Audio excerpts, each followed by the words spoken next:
Let me get that going again here. This is the song basically we released a new song. Okay. This Stream Elements thing is a little bit premature. But hey guys, you can check out my new song on YouTube or even on Apple Music as well, but Spotify and YouTube are my go-tos when it comes to listening to music. YouTube is honestly probably the preferred if you're trying to. What have I got here?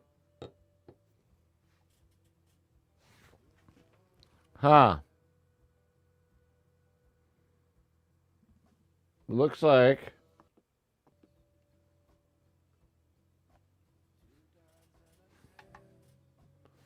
interesting. Sounds like my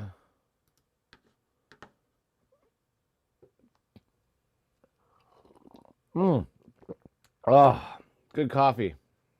What do we got here? Everything in Dante Land is fine.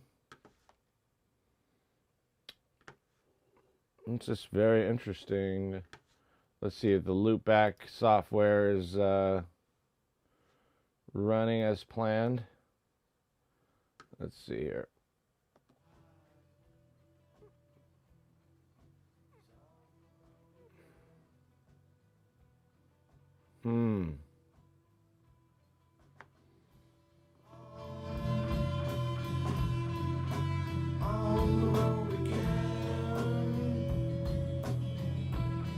There we go. That was weird. It was not registering in OBS. That's weird. Sometimes that happens though. Well, here's the song I released yesterday. It's called On the Road. We wrote this song while we were streaming. We wrote this song streaming, there's a couple of YouTube videos where all this stuff is basically like a repository. So all of my YouTube, all of my content, because I know that now, there we go. There we go, Stream Elements. There we go. Just getting affiliated and started with, not affiliate yet, but we're getting started with the Stream Elements. We're starting to vamp up, make our stream look a little bit more beautiful. You know, I'm gonna get some bots here, some moderator bots, whatever the hell you call them. I'm gonna have, like, when somebody presses lurk, I'm gonna get that, all the commands and stuff. I'm just not certain where, what, how. I obviously, Stream Elements got something going here when it comes down to, you know, like streaming demon. But other than that, yeah, it's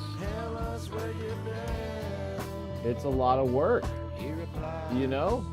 So I do things a little bit at a time, and you know, it's been working out that way. Last night we had some guests come in, we got some follows. Look, I couldn't be happier. We are eight followers away, okay? 8 followers away from being affiliate. I mean, it took a few months. I would say we started streaming in maybe March, late February, March. No, wait. I think we started like doing tests in February and March, but I think we really started getting it going April, May. It was like March, April, May. You know, like I think that's where we started. You know, I could always look this up, but we've been streaming now, and you know, I've been excited. I'm enjoying all the other streamers that we see here every day. There's a different stream, and I just love watching you guys. It's so fun. Oh man, last night we had fun. What did we get to? We got to Let's see.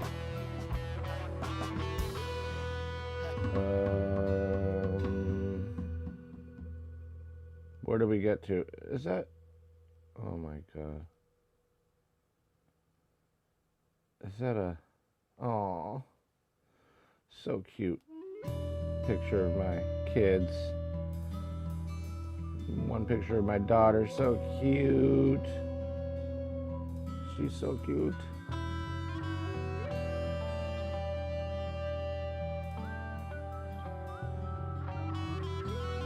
Oh my God.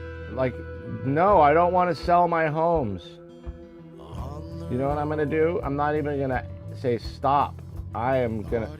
People like text message me, oh, do you want me to buy your house for all cash? No! You private equity firm? What the hell? What should I delete and report junk? Block contact. Okay. Because one, I don't like people fucking. Oh, I'm Matt from ABC Homes. Let me buy your house and throw you on the street because you can't buy any houses now because they're almost impossible to buy. And we bought ours a while ago, before all this mess. So yeah, I bought my house a while ago, and before all this crazy mess. And I'll tell you, people's mortgages or even rent now is way more than my mortgage. It's like, what the hell? You know, refinance, when we got that opportunity to refinance, we took it, you know, but I mean, we were already at a low interest rate, but no, now the interest rate we're at, you won't be able to get that. It's like crazy insane right now, unless some private equity decides to buy up all the banks that are funding the loan, whatever. But it says in the contract, okay, it says in the contract that it's a fixed mortgage rate, fixed rate. So, but you know how private equity does. They'll rewrite a contract. If they buy up another company, they can completely void. And I don't know if that applies to mortgage, but I know it applies to insurance and medical stuff like that. Hospitals, like over 40% of all the emergency rooms in America are owned by private equity. Insane. But out here in the Los Robles area, the Los Robles Medical Group, that's the West Hills Medical Center. There's a bunch of Los Robles, I guess, affiliates, whatever. And they're all owned by HCA, private equity. Yeah. Yeah. No wonder they didn't take good care of people, you know, when they had cancer and stuff like that. They would do the expensive route, the chemo, the surgery, then the chemo. Instead of the surgery and then the chemo, they wanted to double it up with a little bit of, you know, pharmaceuticals. But yeah, enough of that. We're streaming Saturday. What are we doing? Oh, I got my coffee and it's, you know, kind of acidic this morning. I don't know if we had like 3 freaking IPAs last night.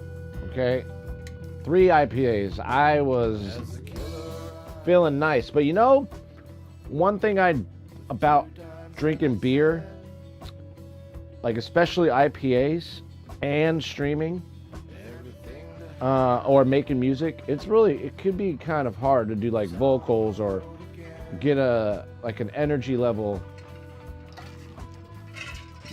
because I know that you drink some, like maybe a little tequila or something, you're fine, but you drink some IPAs, that slows you down a little bit and gets you all bubbly inside, you know?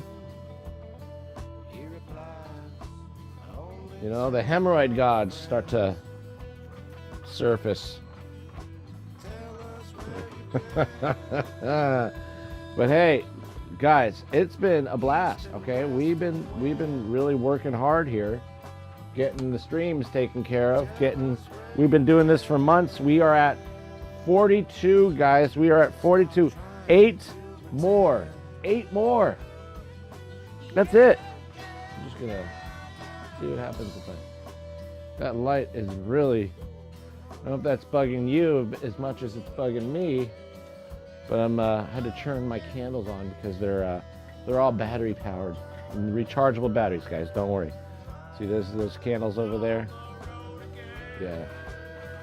Should probably aesthetically clean a little, but I'm excited. How does that look now? Does that look better? That looks better. It's all about the cheddar. Oh, feel like another coffee. But yo, so we got some new followers. We gotta give a big shout out. You know, I could have streamed. You know what? Next Saturday, we're streaming early, or we're not streaming at all. Okay, because this we are late. We could have been 2 hours into a stream right now, and it's already 11:12. I had to sleep in though. I haven't had a good night's sleep lately, and the kids, they didn't. You know, they're sleeping in this morning a little, which is unusual. So when that happens, you know, as a parent, you guys know how that goes. You know, you gotta sleep when you can, and that's what we're doing. So let's start. We're gonna do Sheldon in a little bit, but I was also thinking we have this song Change that I kind of want to hit up, and let's see what we did on the vocals for this.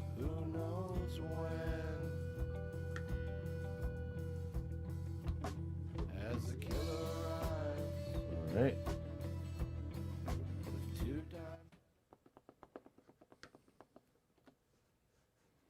Okay, so now we are out of this. No way. Okay. Hello.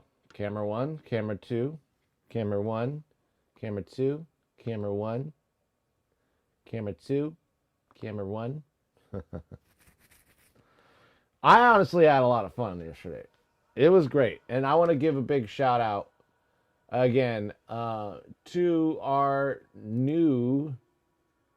we have some new streamers in town. And I'm just going to go to another tab here and give you a real quick shout out to our new fam. Okay, we got a new fam in the community. And it was great. They stayed with us and we talked, and we had a lot of fun. I am Jet 2105, Primer 9, and Astro Eustace, Crossover Carissa as well, and Phoenix 11 X Rising. I wonder if 11X, if that has anything to do with Marine Corps. You know, 11X. I feel like 0311 or 11 Bravo, which is Army. If you guys know what that is, 0311 is basically what I used to do, which is infantry, ground pounder, grunt. Oh, my daughter wants to bring me avocado toast. I won't let her. I will meet. Yes, I will meet. Yes. I'll get a refill of coffee too, so I might as well. Yes. My daughter wants me to eat some avocado toast. All right, all right. Well, let me go get some avocado toast real quick. Who do we have here?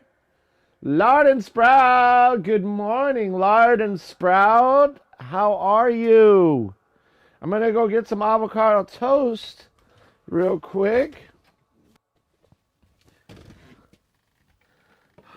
Oh, that. Thank you. It's toast. I was so. Yeah. Um. Okay. It was not, in fact, avocado toast. My daughter made me toast, though. She made me toast this morning, and here it is.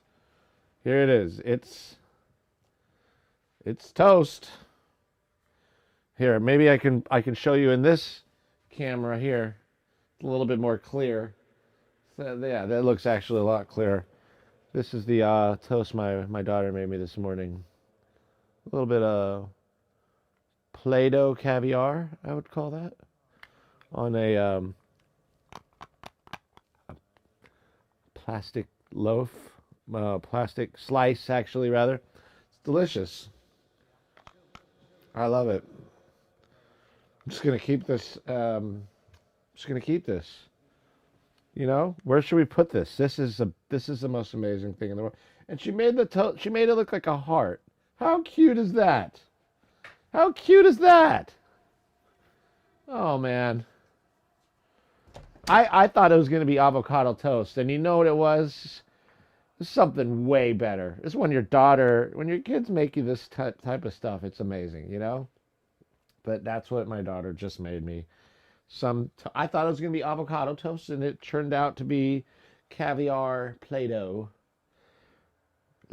Salmon? Is that salmon colored? I think it is. So cute. Like she has hers, and she gave me mine, and she was so cute. She was just like, "Here, Daddy." Oh my God. I mean, you guys heard. How cute.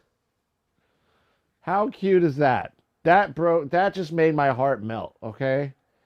That made my heart melt. What should we do? We should hold on to this.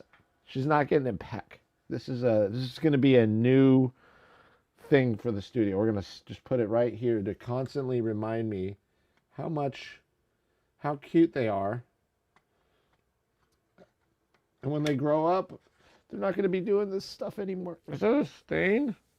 Shoot. Oh, oh! I gotta get another black shirt. Oh, is that a real stain? Is that water?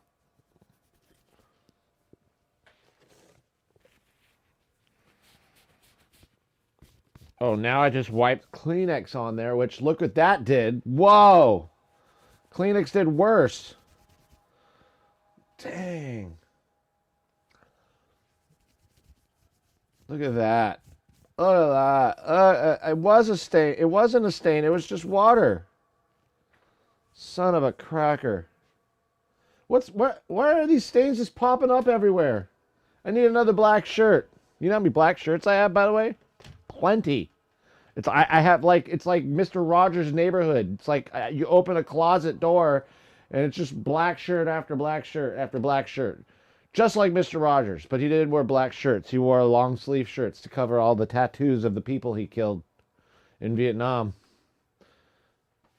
That's right. Mr. Rogers was a sniper, Marine sniper. So you've heard. That when we were in the Marine Corps, by the way, was it was the thing. We would joke around and say Mr. Rogers was a scout sniper in the Marines, and that's why he always wore long sleeve shirts because he had sleeves of tattoos, and all the tattoos were the faces of his victims, of the people he killed in Vietnam. And this obviously was not true. Um, so yeah, no, that Mr. Rogers didn't go into the Marine Corps, didn't wasn't a scout sniper, and he didn't have tattoos all over his arms. So All right, so we're gonna go change this shirt because look at this. Look what we did. Look what we did on a Saturday morning.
Changed my shirt. I had to. That was quick, right? I put on a different black shirt, right? One of my all-time favorite shirts. And I tell you, I wear shirts, I wear the hell out of them, and I stain them. Almost every shirt I have, I can't keep oil off of. And because I like to cook, you know, all the time. Okay, we don't really go out and eat, you know, so I'm pretty much cooking, making like curing meat, what have you. I'm doing all sorts of stuff with oil, like either making like compound butter, or I just do a lot of stuff, you know, pâtés. I just, you know, used to work in a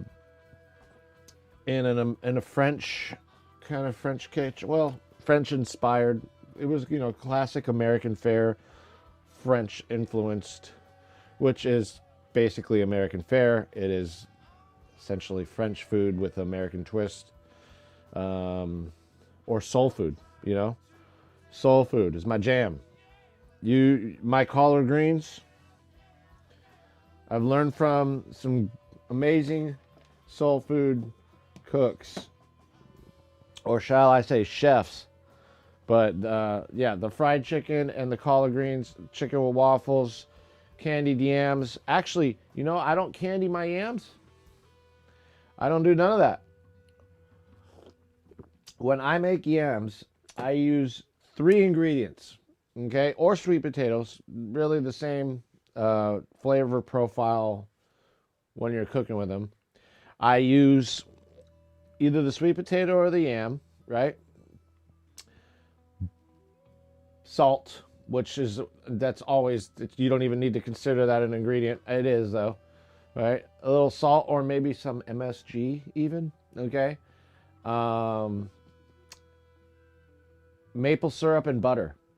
So you take the maple syrup, and by the way, yams and sweet potatoes, the easiest way, this is weird, right? I know this, what chef would say this.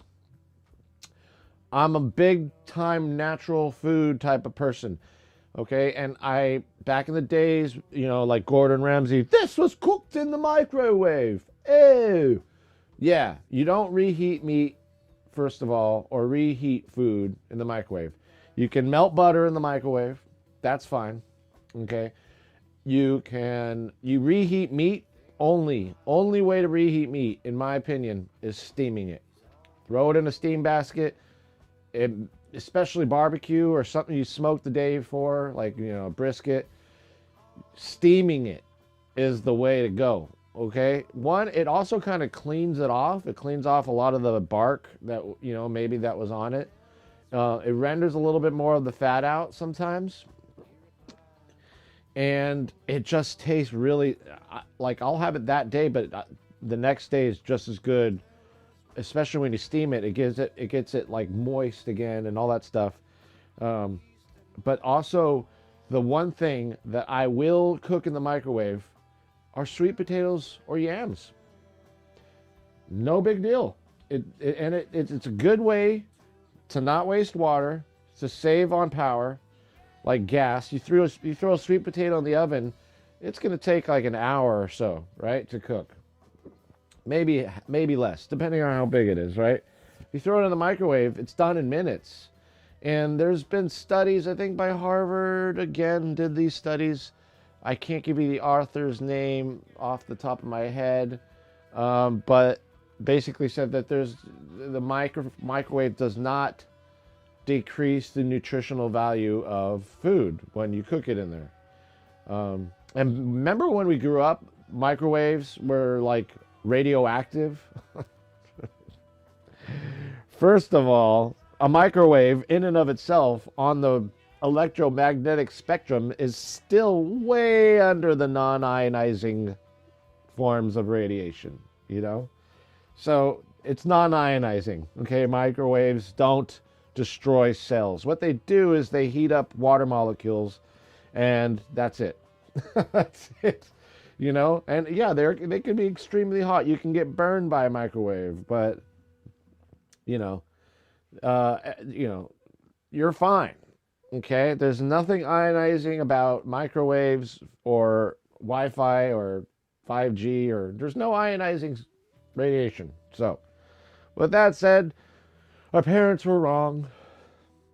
My mom would always be like, "Don't put your head near the microwave; you're gonna get radiation."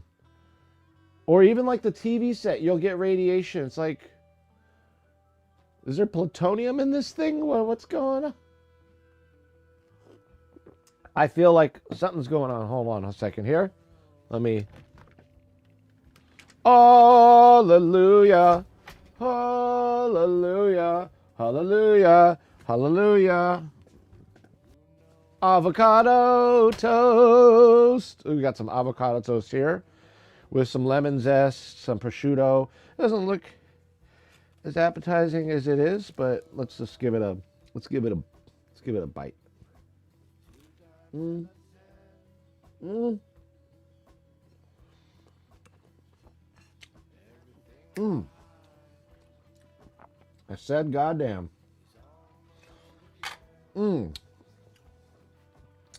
Avocado toast.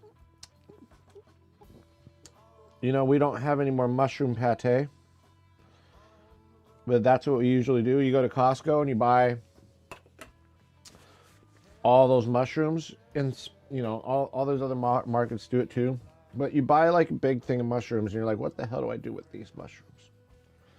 What am I gonna do with these mushrooms?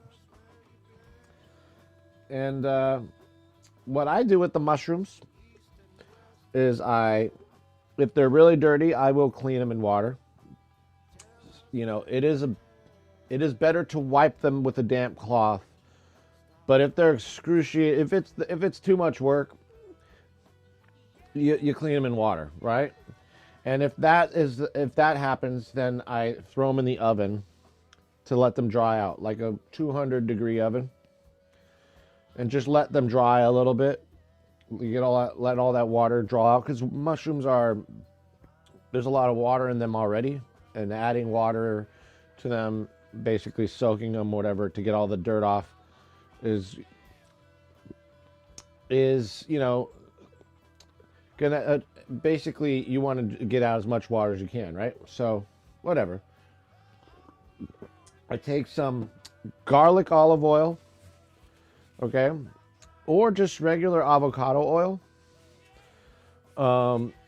or no oil at all. Let me think. Do I add it? No, I might, but I do add for sure mustard seed or mustard powder, or even throw in a couple teaspoons of English mustard, you know, or maybe a whole tablespoon of English mustard. Then you throw this in the Vitamix blender, or if you have a immersive blender, you can use that. And that with some salt, you get it all pureed. And it doesn't matter what color mushrooms you use, because in the end they're all going to be pretty much dark by the time you cook it, and by the time you puree it. Even the white mushrooms will turn like a dark, like a kind of like a grayish, I want to say like a blackish, darkish gray kind of color. With the brown mushrooms, a little bit darker, more of a kind of a soily black type of texture and look. And that is just like the garlic you get at Costco. You're like, what do I do with all this whole bag of garlic? You can use it all and make make some oil, garlic oil with it, and then strain the garlic out of the oil and puree the garlic and make a garlic spread, roasted garlic spread. That keeps for months. If you add enough salt in there, it'll keep for months. And same with the mushroom pate. The mushroom pate will keep for almost a month, in the fridge. As long as there's salt in there, you can use MSG if you want to. Coffee, cheers, eyes. Coffee, cheers, indeed. Cheers. We got some coffee here. Got some avocado toast with some lemon zest, minus the mushroom pate that we usually have. Some prosciutto. Oh. Oh yeah, green onions too. I can taste those. With the lemon zest. I'll tell you, with the lemon,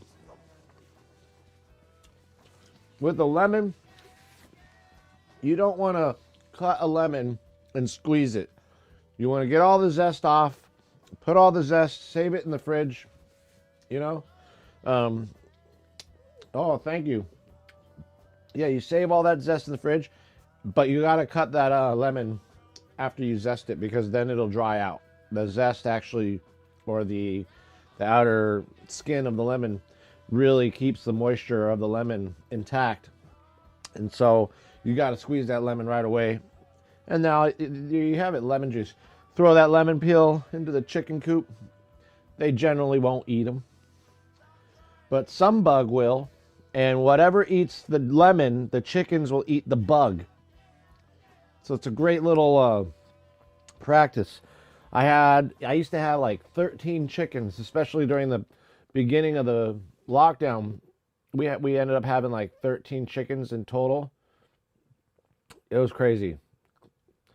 I mean, they're not hard animals to take care of, and they're not hard to keep happy. But you can get some bitchy, broody ones, man. I'll tell you. Like, we had one, Sarah. She would just fly over the wall, and there was a neighbor we had, but that it would land in their yard, and this neighbor wasn't very nice, and he would threaten to kill my chickens.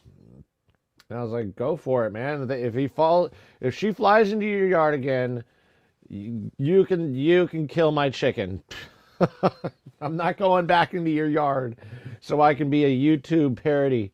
Because that's what I was. I was probably being filmed by him in his house. They're probably laughing at me. Well, they saw the Marine tats and all that stuff, so they're probably like, I ain't fucking with this guy. I don't know. Because he was talking shit at first. And I was like, dude, come on, let's be civil, man. Can I come back into your yard and get my chicken? And it was hilarious, because I was like chasing this chicken, this hen, and she was not letting me take her. She was not letting me have her. She was just fucking with me the whole time. Flying here, I'd creep up, I'd start stalking, and then all of a sudden, boom, fly away. And these things can fly, by the way. You never knew it, but chickens fly. Okay, so yeah, so this chicken was doing its thing. I was like, oh, I'm never gonna be able to get out of here, man. This guy's probably filming me right now, and I'm gonna be a YouTube meme or something. I'm a meme now, because I'm just some asshole in somebody else's backyard chasing a chicken around like a god. Oh man, it was crazy. Finally, the chicken hops up the ladder that I had set down, because the wall going down from my yard into the neighbors behind, it's far. Yeah, chickens are dope. I got fresh eggs every day.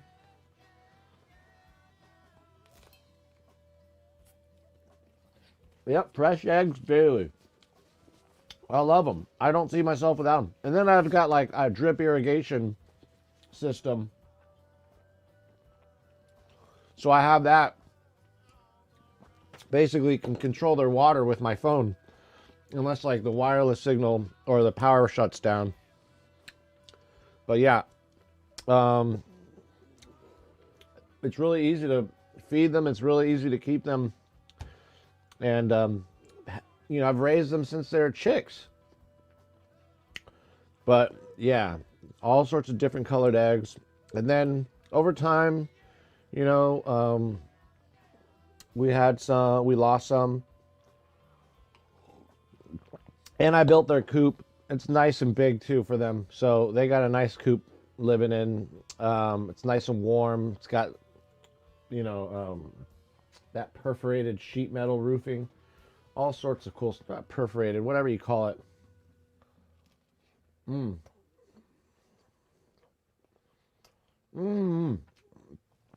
just eating in front of you. Oh, thanks for the lure, guys. I have not set it up yet on Stream Elements. So I have to set up the alert command. I still have not done that. I'm like behind on a couple things to make my page more engaging. So with the alert command, I wish I had it set up. I'm definitely going to be doing that on my off time. I know it's not difficult. I just haven't gotten around to it. And I think I've chosen Stream Elements as my... well, Streamlabs was fine too. Especially for my raid alerts and stuff like that. But I have not done just the basic lurk command, gotten that set up, which I should do it. But thanks for the lurk, buddy. No worries. Have fun today. It's Saturday. You should probably be outside anyway. I'm kind of like, why am I in here? It's so beautiful out there. This morning was beautiful. I could have just started streaming earlier this morning. But instead, I wanted to sleep in. It was my first chance at sleeping in. I have not slept in years, and we got to today. It's, you know, kids slept in, didn't bother us. When they woke up this morning, they did their own thing, man. They were. My son likes to code. You know, there's coding games now on the Switch. Code Academy, Garage Builder. He also uses his Korg game that he writes music. I still have to release that song we wrote together. He wrote the song. I just arranged it. And it's pretty badass, actually. Let me show it. Let me give a quick shout out to that. Let me show you the song that he wrote that we are going to release here on Spotify. Where is it? Where are you? Has it been that long? Wow.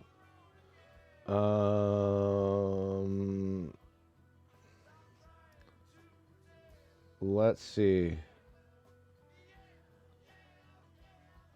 Is that the one? Yeah. Let's look that up. Oh, did I just pick the wrong one? What's this? Ooh, interesting. What is this? What is this? Oh.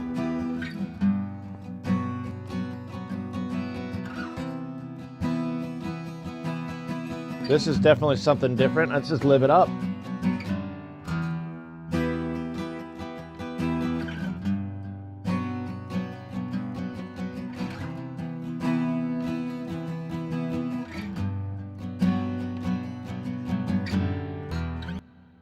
So with this song, I actually wanted to try the mono microphone technique.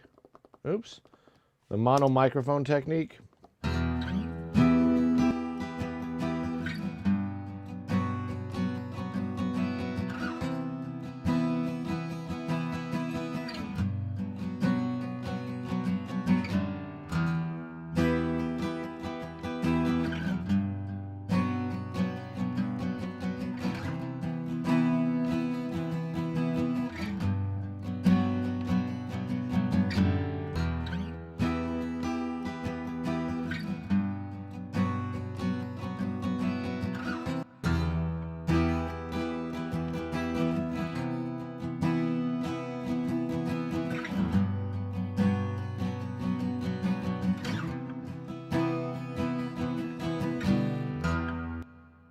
You know what? This was kind of interesting. So the way I recorded this song, which it's nowhere near done yet, it might not even be. Where do we? Let's save it as. Yeah, it might not even be ready. But let's wait. Let me look and see if I had it. Oh, I do have it here. Interesting. Interesting. So I don't know if even opening this right now would be a good idea. No, let's not save it. Let's show you what the other song was. Where's it? Where is it? I'm looking for you. I'm looking for you in all the wrong places. Okay. Here we go. Here we go. Oh, yeah. This is the song. Let me just save it as a different Super E-Bros. And we'll do 05. Oh, no, it's June now, baby. It's what, second, third? Oh, my God. My God, time. Pretty soon, guys, I'm going to be switching to the summertime. What's up, the missing figure? How you doing? Thanks for the lurk. Thanks for the lurk. By the way, we have not set up my lurk commands yet, so I apologize for not having a command set up for that. We will definitely be doing that soon. I'm telling you that. It's going to happen.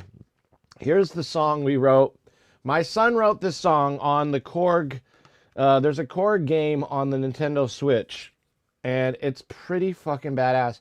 It teaches kids, or anybody really rather, using it, it teaches them basically how to write MIDI. You know, it's like a MIDI notes. You're just shifting notes around on the keys, you know? And it's a pretty cool program. And so what we did with it is there's two ways to go about it. So you can get audio from the HDMI. You can get audio from HDMI inputs, right? But I found that the audio signal for this particular game, because when I played Mass Effect, it was coming out of both speakers. It was just like a stereo thing. But when I played the core game, it was all on the left side. It was all mono coming out of the HDMI. So I was like, I wonder why Korg did that. That's interesting. And there's ways to get around it. You can go to loopback and take that mono left and split it and create a left and right. Or you can do, which I thought was a little bit better, is come out of the headphone jack of the Switch, right? And go into a preamp. And so that's what we did. And it was way better because we had to go out of the headphone jack and go into a DI box. The reason I said go into a DI box is because the DI box matches impedance.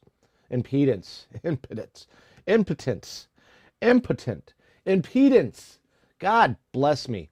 So it matches the impedance, and I run it into a preamp, 2 channels, right? So I think I had 2 channels. So I might have 2 DI boxes. Or did I not use the DI box and I went straight in and it sounded fine? You could hear the difference. You'll be able to hear. This is a song that my son wrote on the Korg, and he gave me all the sounds. He basically just played through all the sounds that he made, and I recorded all the sounds and then placed them or arranged them in their proper spots. You know, what is proper? It was something him and I agreed upon because it was a collaboration. And in the spirit of collaboration, I never tell the other artist what to do at all. I don't even have a suggestion unless they ask. That's the spirit, true spirit of collaboration, is letting everybody do what they want. And it's like a negotiation. It's a win-win. So we have some avocado toast here that I'm almost done with. And my daughter made me some toast as well. Little Play-Doh. Isn't that cute? Oh, she's like, here, Daddy. I was like, oh, avocado toast, avocado. She comes to the door. Here, Daddy. I'm like, oh, be still, my heart. My heart just melted. Look at that. Little Play-Doh salmon. Maybe Play-Doh caviar, I would say. Spread. Delicious. I love the smell of Play-Doh. Brings back so many good memories of childhood. So yeah, anyways, let's show you this real quick since it's a fun song. It's a good, fun little Saturday song. So let's try it out. Let's try it out. All right. By the way, if you haven't given me a follow yet, go ahead and do so. We are at 42.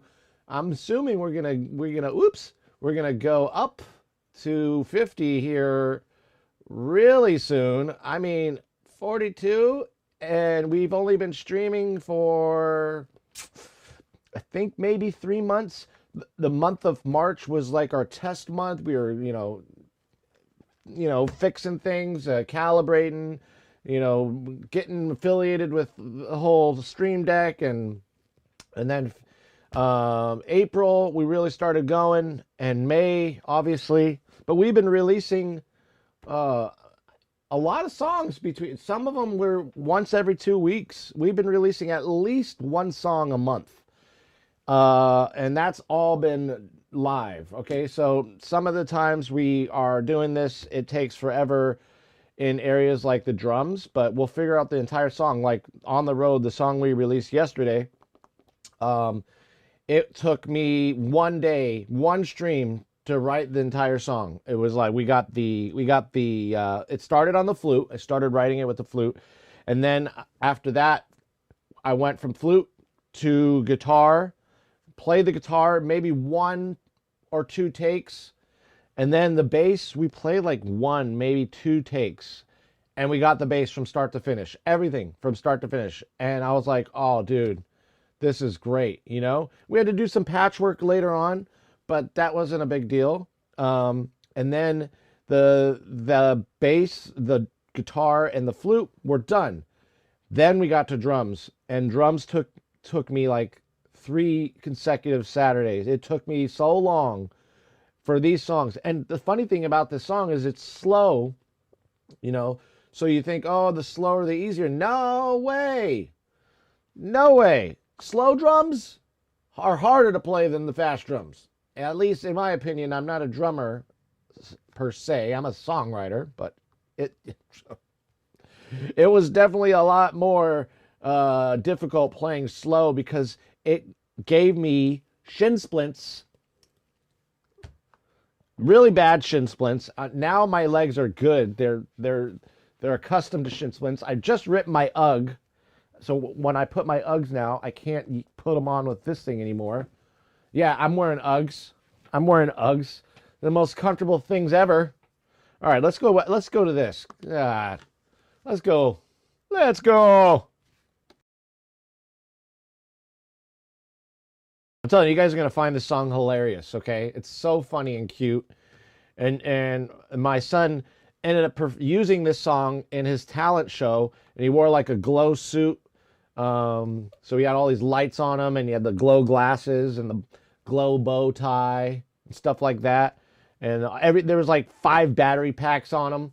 I was kind of scared. I was like, I hope I made sure they were alkaline batteries, because it was like I'm not throwing any lithium-ion batteries on my kid, and then he lands on the battery pack, and the battery pack suddenly starts,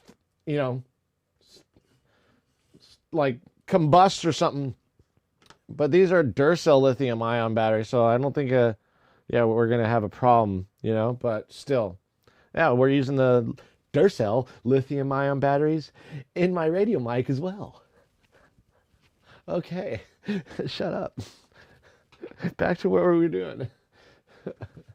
All right, let's do it. Look, I'm talking too much. Here. Listen to this. So this is pretty cool. For this, the sounds that come from that Korg were badass. And there are a lot of the video game sounds that we all know and love when we grew up, to our consoles. Like I had an Atari and I played Frogger And then after the Atari, I had the Nintendo, and then all the way up to the 64, and then a Wii, and now a Switch. And like an idiot, I sold my Nintendo, my Super Nintendo, and my Nintendo 64. And I had so many games for each of those. And like an idiot, I didn't realize that they were going to be popular nowadays. I should have kept them. And the people I sold them to were just,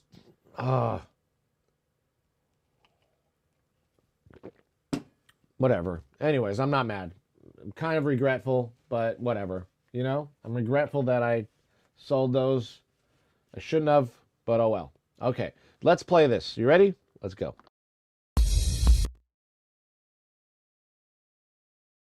Hello, Newman. Where are we at? Okay. So as you can see, this song is in mix mode. So I gotta go to the patch bay. Gotta go over here to the patch bay. And so my dangerous monitor, my headphone and my monitors, the connector on my dangerous monitor broke off. It's like $50 to get a new connector.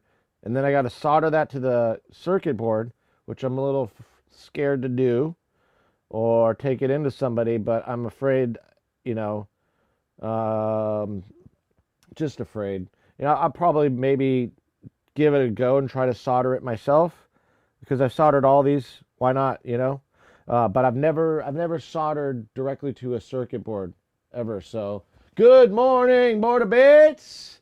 Hey, Border Beats. Shout out to Nintendo. Dude, this song I wrote just a couple days ago.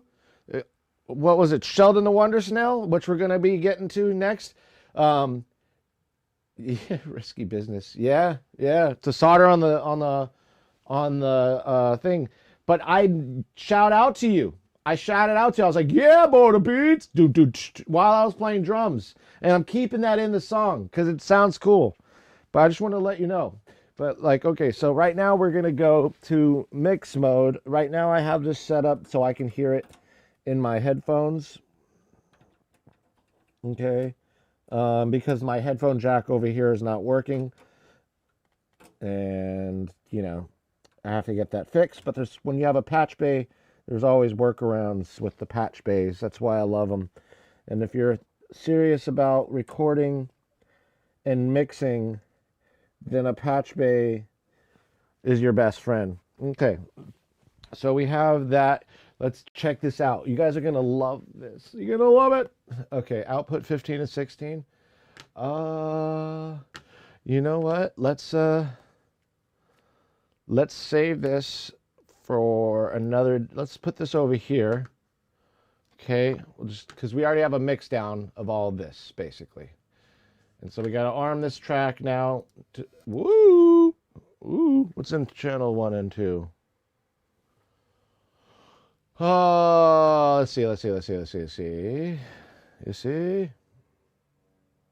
You know what? Let's make this easy for now.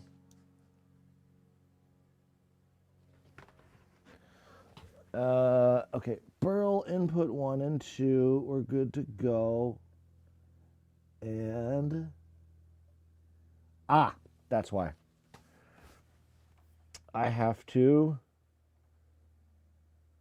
make dangerous monitors 3 and 4. I have to take that, or else we're going to have feedback issues. So I'll just take 15 and 16 here and patch it into another area. Okay. There we go. Ooh. I'm probably not even going to use that. We could just go. So I have it set up right now for mixing. And so as you can see, outputs 1, 2, 3, 4, 5, 6, and so on. But we'll just, you know, for now, for shits and giggles, and for the purpose of clarity, we'll just make this. We could just mix it down. Let's mix it down. Let's keep the outputs, mix it down, and I'll show you. We have to enable, there we go, the Dante Virtual Sound Card in OBS, which is now enabled. Let's see if you can hear this.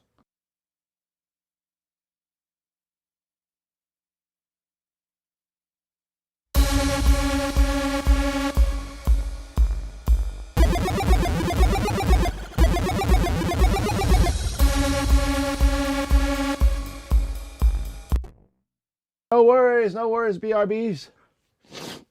All right. Well, let's check this out. All right, here we go.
Okay.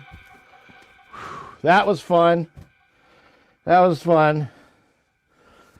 Whew. I think that got me going. So that is what we wrote together. Whew. Yeah, so as you could see, here's all the synth sounds and stuff. This is basically the whole song and all the different parts that he came up with on his Switch. And that's obviously my drums. It was like a one-take day on that one, right? Let's see.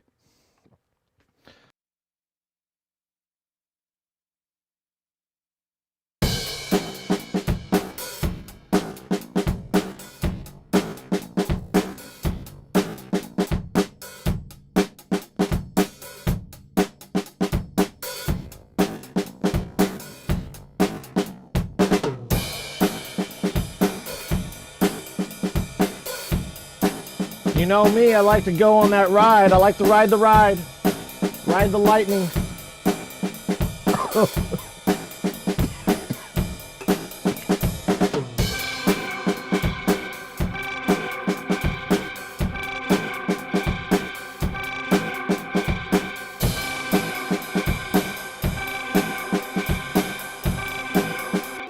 Yeah, so anyways, that was the song. And it's definitely a break beat. I love break beats. Maybe because that's all I know how to play. And this is what we have here. We have a mix down of all that. Because we're going out analog and back in. That's why it sounds so fucking loud, guys, and beefy. And no apologies.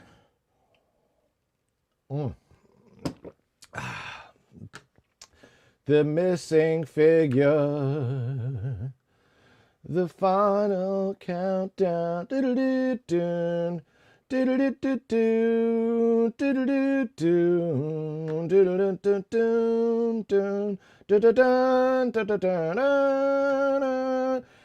the way.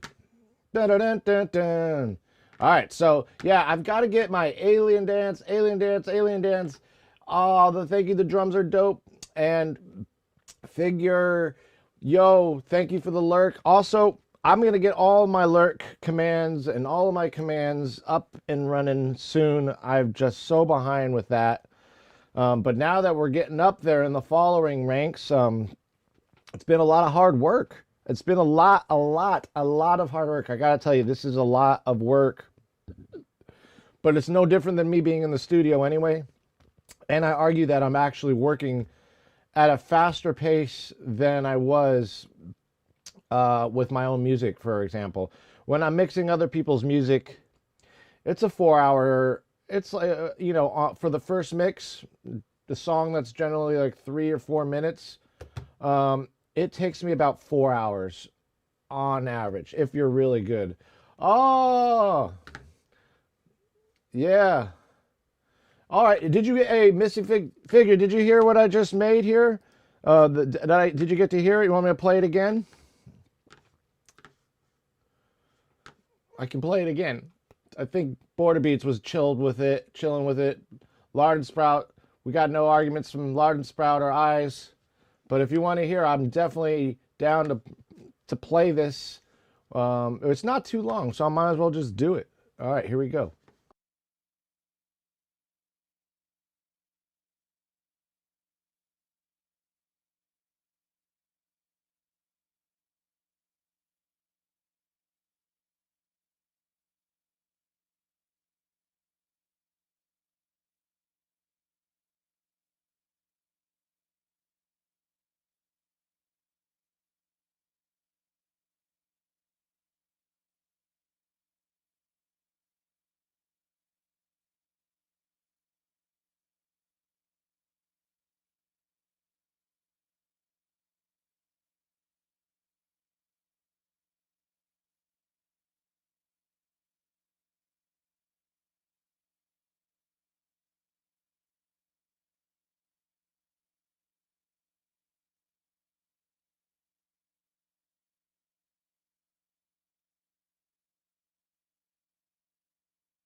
I think I was muted. I think I was muted. I was just talking to myself for like hours just now. Just not hours. No, a few minutes. Anyways. I did mute myself. I mute myself. I think I was passing gas. I didn't want you guys to hear me fart on the stream. You know? Especially those shardy farties, you know? It would be like, what the hell? Did he just shit his pants? And no, I didn't. I did not. Promise. Didn't shit my pants. Yet. Oh, God. So let me share this with you again. This is a song just because Figs didn't hear it. And we will share this one last time before we move on to either Change or Sheldon the Wonder Snow. But Sheldon sounds real fun, but Change is real deep. And I might just want to get some vocals, just practice it, just get them in there. Maybe it's a good song to practice vocals on. We still haven't come up with a flow for Sheldon. There's a part in the bridge that I'm just not there yet with. But I'm thinking of things in my head. But I was also thinking, like, even though it's a rock song, adding some trap flow to it. La la la la la la la, ba ba ba ba ba ba ba. You know, like instead of like the old school hip hop is like combat veteran on the edge. Mission went wrong, now we're left for dead. The enemy surrounds, we're in over our heads. Fuck the next one you see, pump up full of lead. Nah, I don't want to do that. There's the way you do with trap. I guess it was a combat veteran on the edge. No. Oh, shit.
So yeah, that's that song.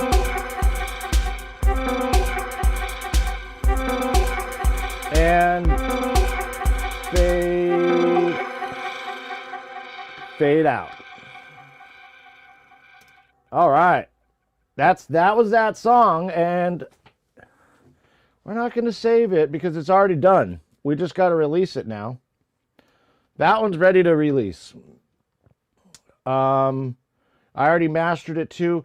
With the mastering, by the way, when it comes to mastering, I am definitely not a mastering engineer, but I master work as long as it's digital or to CD, which I don't. Nobody uses CDs anymore.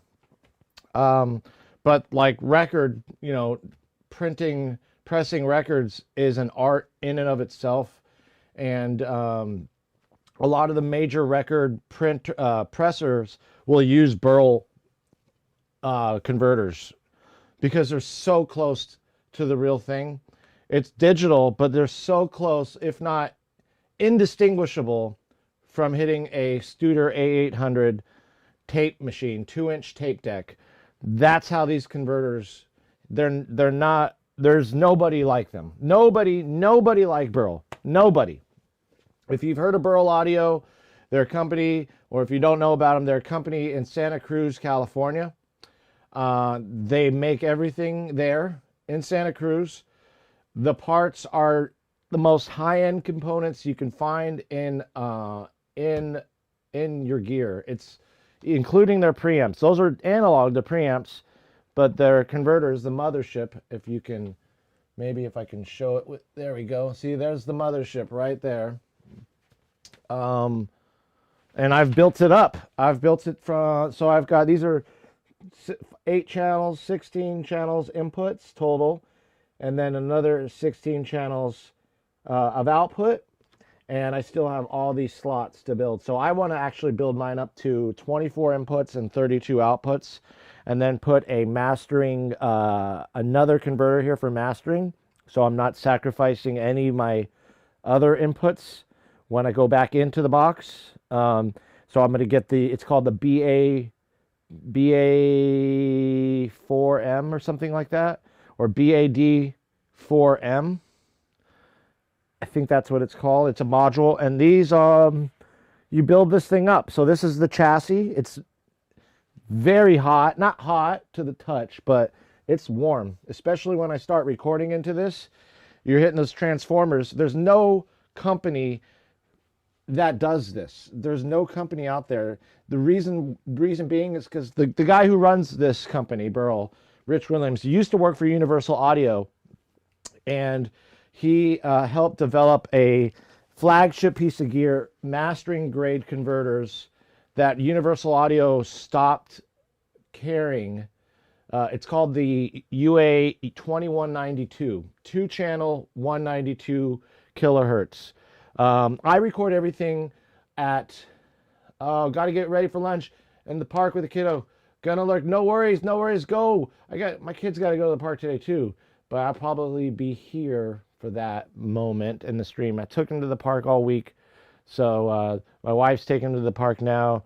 Yeah, so, but with, I record everything at 96 kilohertz. So you can record at 44K, you can record at 48K. When I master down. Everything goes in at 96, but it comes out at 48 because it's just, why submit something to YouTube or whatnot when they only require 48, and that's like high end, right? That's very high still quality audio. 96 is a lot higher. Oh, their plugins and interfaces are so nice. You're right. The UA, the satellite, I have that, and I use those plugins every once in a while. The one thing about emulation plugins that is the case with every single emulation plugin, and we could do a test on this, is you will introduce, once you push them hard, I mean, in the analog realm, you can push them real hard and as hard as you want, and you're going to get some beautiful sound. But when it comes to the digital plugins, especially the emulative ones, not the linear EQs, not the linear compressors that you would get like with a stock plugin like Studio One's stock EQ and stock compressors. Those are all linear. They're clean. The deal is with the UAD or any other emulative plugin, if you start pushing them a little too hard, you'll start seeing, if you can run tests on this too at home with a noise, like a white noise machine or plugin, and you'll see that there's just it's the harder you push it, the more artifacts start to appear out of nowhere, and there's no rhyme or reason to it. I don't know why they are. I feel like they are repurposed artifacts that are repurposed from sounds that the computer can't register, like anything past 20K. It's past the human hearing, and even below 20K. That's where you start feeling stuff like chest throbbing and stuff like that. That's the biggest difference, really. It really is the biggest difference. Now let me set this up real quick for let's get the headphones set up here. Yeah, the reason I have that like this right now is because I have my Dangerous monitor. Burl makes their own monitor, a control too, but Dangerous has a remote. It's this, I don't know if you can see it, but there it is. Here, I'll show you from this point. There we go. So that's, this is how I control my speakers.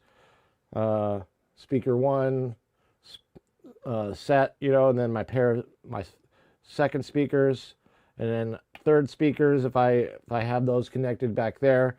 But it's and then obviously the different outputs, you can send them through. And you can listen to your mix in mono or 5.1 if you're mixing in 5.1. Now it's 7.1 and Atmos, which I don't have any qualifications in mixing in 5.1 or Atmos, but it's all a learning curve. But yeah, the UA stuff, like I got some UA, the 4710D, if you're going to get some preamps and you want to go, they're not affordable wise. The UAD 4710D preamps, that's the one on the top right there. Those are actually really good. I use those on electric guitar a lot when I'm coming out of the cabinet, because it has a feature where you can switch between a transformer or a tube. So I really like to use it for guitar stuff, because that tube, it's just like another tube basically you're adding to the gain stage, which is awesome. But on that note, we are now looking at our next song called Change, and I'll let you hear. It's a fucking deep song. The song actually is a mix down now, the instrumental version of it. The reason being is because when I loaded this song before, it was so CPU intensive. Like there's so many plugins on this song. Let's listen to what I did in terms of vocals, but let's just give you a listen. This song is deep, guys. It's deep. All right, here we go.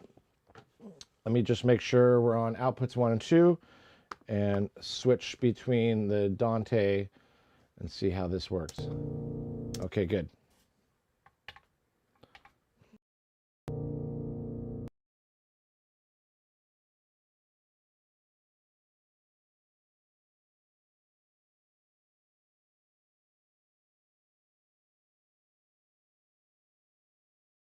The piano plugin that I'm using is called the Yamaha CFX plugin. And that's why these pianos sound so fucking real. It's the Yamaha CFX plugin is brutal on my CPU though. It is a CPU intensive plugin.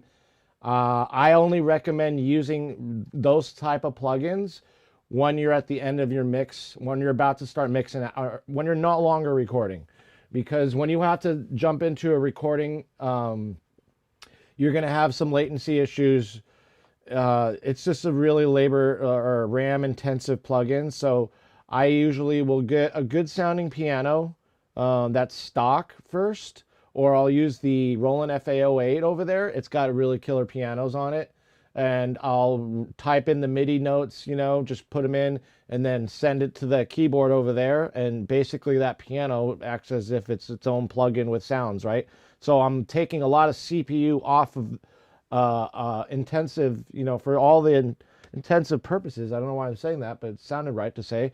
I'm trying to take a lot of the CPU load off the computer, and so the keyboard is a great way to get sounds, and it's got a lot of Juno sounds. That's the Roland FA08. I highly recommend that keyboard if you can afford it. If you're going to get an 88 key keyboard with hammer action, that's the keyboard right there. It's so simple, so straightforward. It's got a lot of built-in effects, filters and stuff like that that are right there, that you just you know, like the Nords, there's just so much going on those things. They're so expensive, and there's just so much going on the Nord like stage. Not only that, the Electro or something like that. Anyways, all of them, they're so complicated. This is a stripped down version of the, you know, of what you really need, and it's got some amazing sounds on it. And so I supplement the piano for, like, you know, a live recording session, or while we're recording, or even getting into the mix. And then once I'm done recording, I'll add the Yamaha CFX plugin and change the piano, and this is what it sounds like.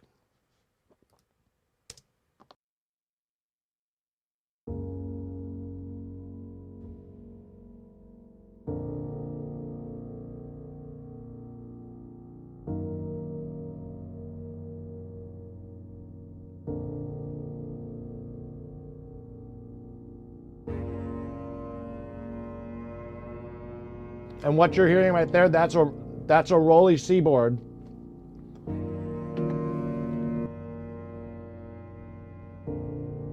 I don't own the Seaboard anymore, but I still have the samples.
Wow. Wow, this song's deep. It's deep.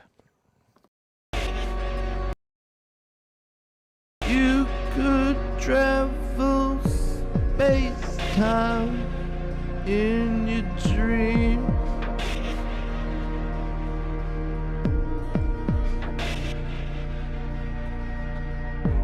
The life behind you would cease to be.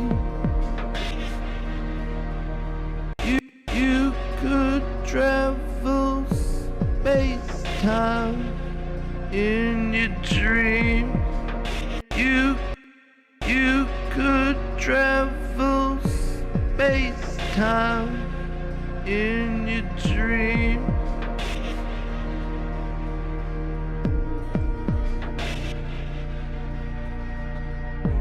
The life behind you would cease to be.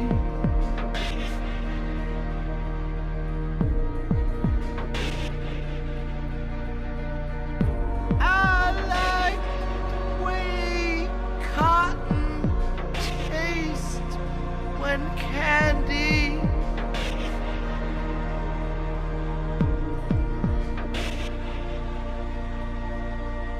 my particles spooled into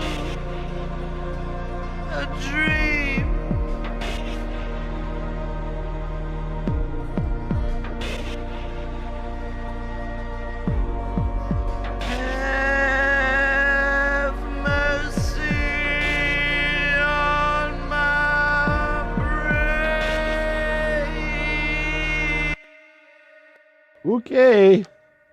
Okay. Let's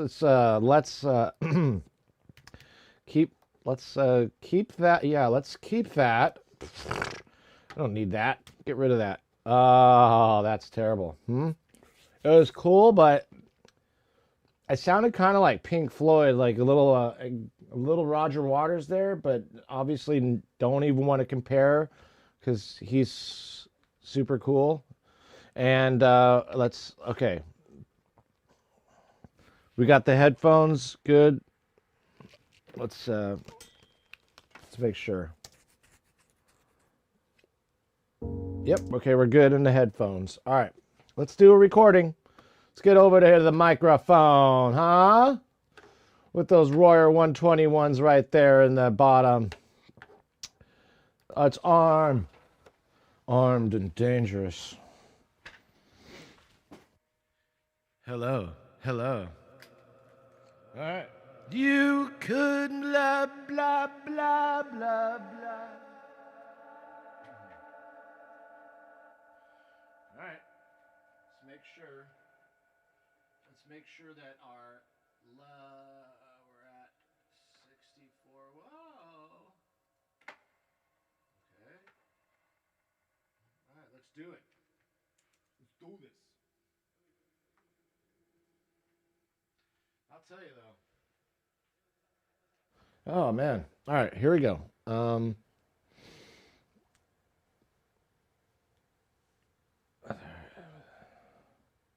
Here we go. Okay. This is another thing I love about Studio One is the remote app, which you can put on an iPad. Okay, you can control your whole mix from an iPad. It's really great. Also, you're doing live stuff, front of the house stuff, but with this is I can control. See how I just controlled the audio input right now? Arm the track. Finally can unlurk. Glad to see another Studio One user. That's right. Studio One, dude. Do you ever use the remote app? It's great for when you're working in your studio alone and you don't, so this is a song that we wrote, and I was thinking I got to put some vocals on it. So I just mixed the song down, and because it's intensive on my CPU, especially using the Yamaha CFX plugin. I haven't, but I know about it. Any bugs in the app you've noticed? No bugs. I haven't had any issues other than if the Wi-Fi gets shut down or whatever, then obviously it doesn't work. But this iPad, this is the first generation iPad. And when it came out, like there's the big ones, and then it came out with the iPad mini. This is first generation. This like when they first came out. And it's got a broken screen here. I can take this into anybody and get the screen fixed without having to worry, because I know with the new iPads and the new iPhones you can't have a third-party screen replacement or whatever, but with the older ones it's no big deal. I just haven't found a need to go take it in. But no, this is great. And you know what's cool about this is, remember Elgato? They had Elgato has a mobile app that I never use, that I need to cancel that, but I got to go to iTunes and cancel it from iTunes. Even though it says on the app, manage subscription, you press that button, it takes you to a page that doesn't exist. Man, fuck Elgato. All right. First of all, I like dogs too. If there's El Pedo out there, we need an El Pedo. Okay. The only reason I would like a cat is to eat rats. Not a cat person. I'm allergic to them. I like them when they're kittens. But I mean, all animals are cool, but my favorite, I'm a dog guy. Dogs and chickens, cats, yeah, El Gato, whatever, man. They're nickel and diming. They're nickel and dime. I really don't appreciate that company because of the whole mobile stream app. and it's like a $2.99 a month subscription, which they automatically, because I went past a day, instead of just charging me $2.99 for that month that I kind of crept into and I didn't cancel, they charged me for the whole year. They charged me $24. You know, kind of shady business, Elgato, kind of shady. And to do the subscription thing for a mobile app when it's nowhere near as advanced as Studio One, Studio One's mobile app for the iPad is free for all Studio One users. And it's a lot more complicated, a lot more complex. And these are the things I love about Studio One is they really keep their users and keep their users happy, not only because of making things like this free, but also like they listen to you in their in their forums, and you can vote on things that all of you might have issues with. Well, there's probably other people who have those same issues, and you guys can vote on that if you're a registered user, and they end up changing making updates. Like one of the biggest deals was Studio One wasn't MPE compatible yet. And I don't even know if Pro Tools is either still, and I don't think Ableton is. Maybe with the newer, you guys will have to get back to me on that. I have the new Ableton, and I have it solely for its looping function. Oh, cool. Yeah, good. Install that. It's great for when you're recording in the studio, man. I don't know if it works for iPhones, but it definitely works on your iPad. And like I said, the oldest generation iPads, and it's still working fine. No issues. Sometimes when the wireless is off, I'll be like, "What's going on? Are you breaking down now?" You know, I'm giving the iPad a hard time all the time. But other than that, it's really useful. Saves me a lot of getting up and down. I can check my levels. I'm not generally looking at levels when I'm recording. I'm actually looking at my preamps and listening. Since I can't go over there and look at them while I'm playing drums, I kind of generally know where everything is going to be with my preamps on for the drums, because I've been doing it so long that I've got my sound dialed in. And I just listen. You can hear if you're really hitting hard.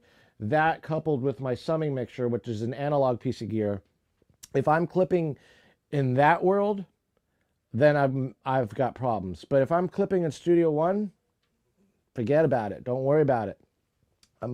The Burl converters, Burl Audio's converters can handle it. It's like I said, it's like hitting a tape machine. And so when I'm hitting it hard, it's saturating instead of clipping in Studio One.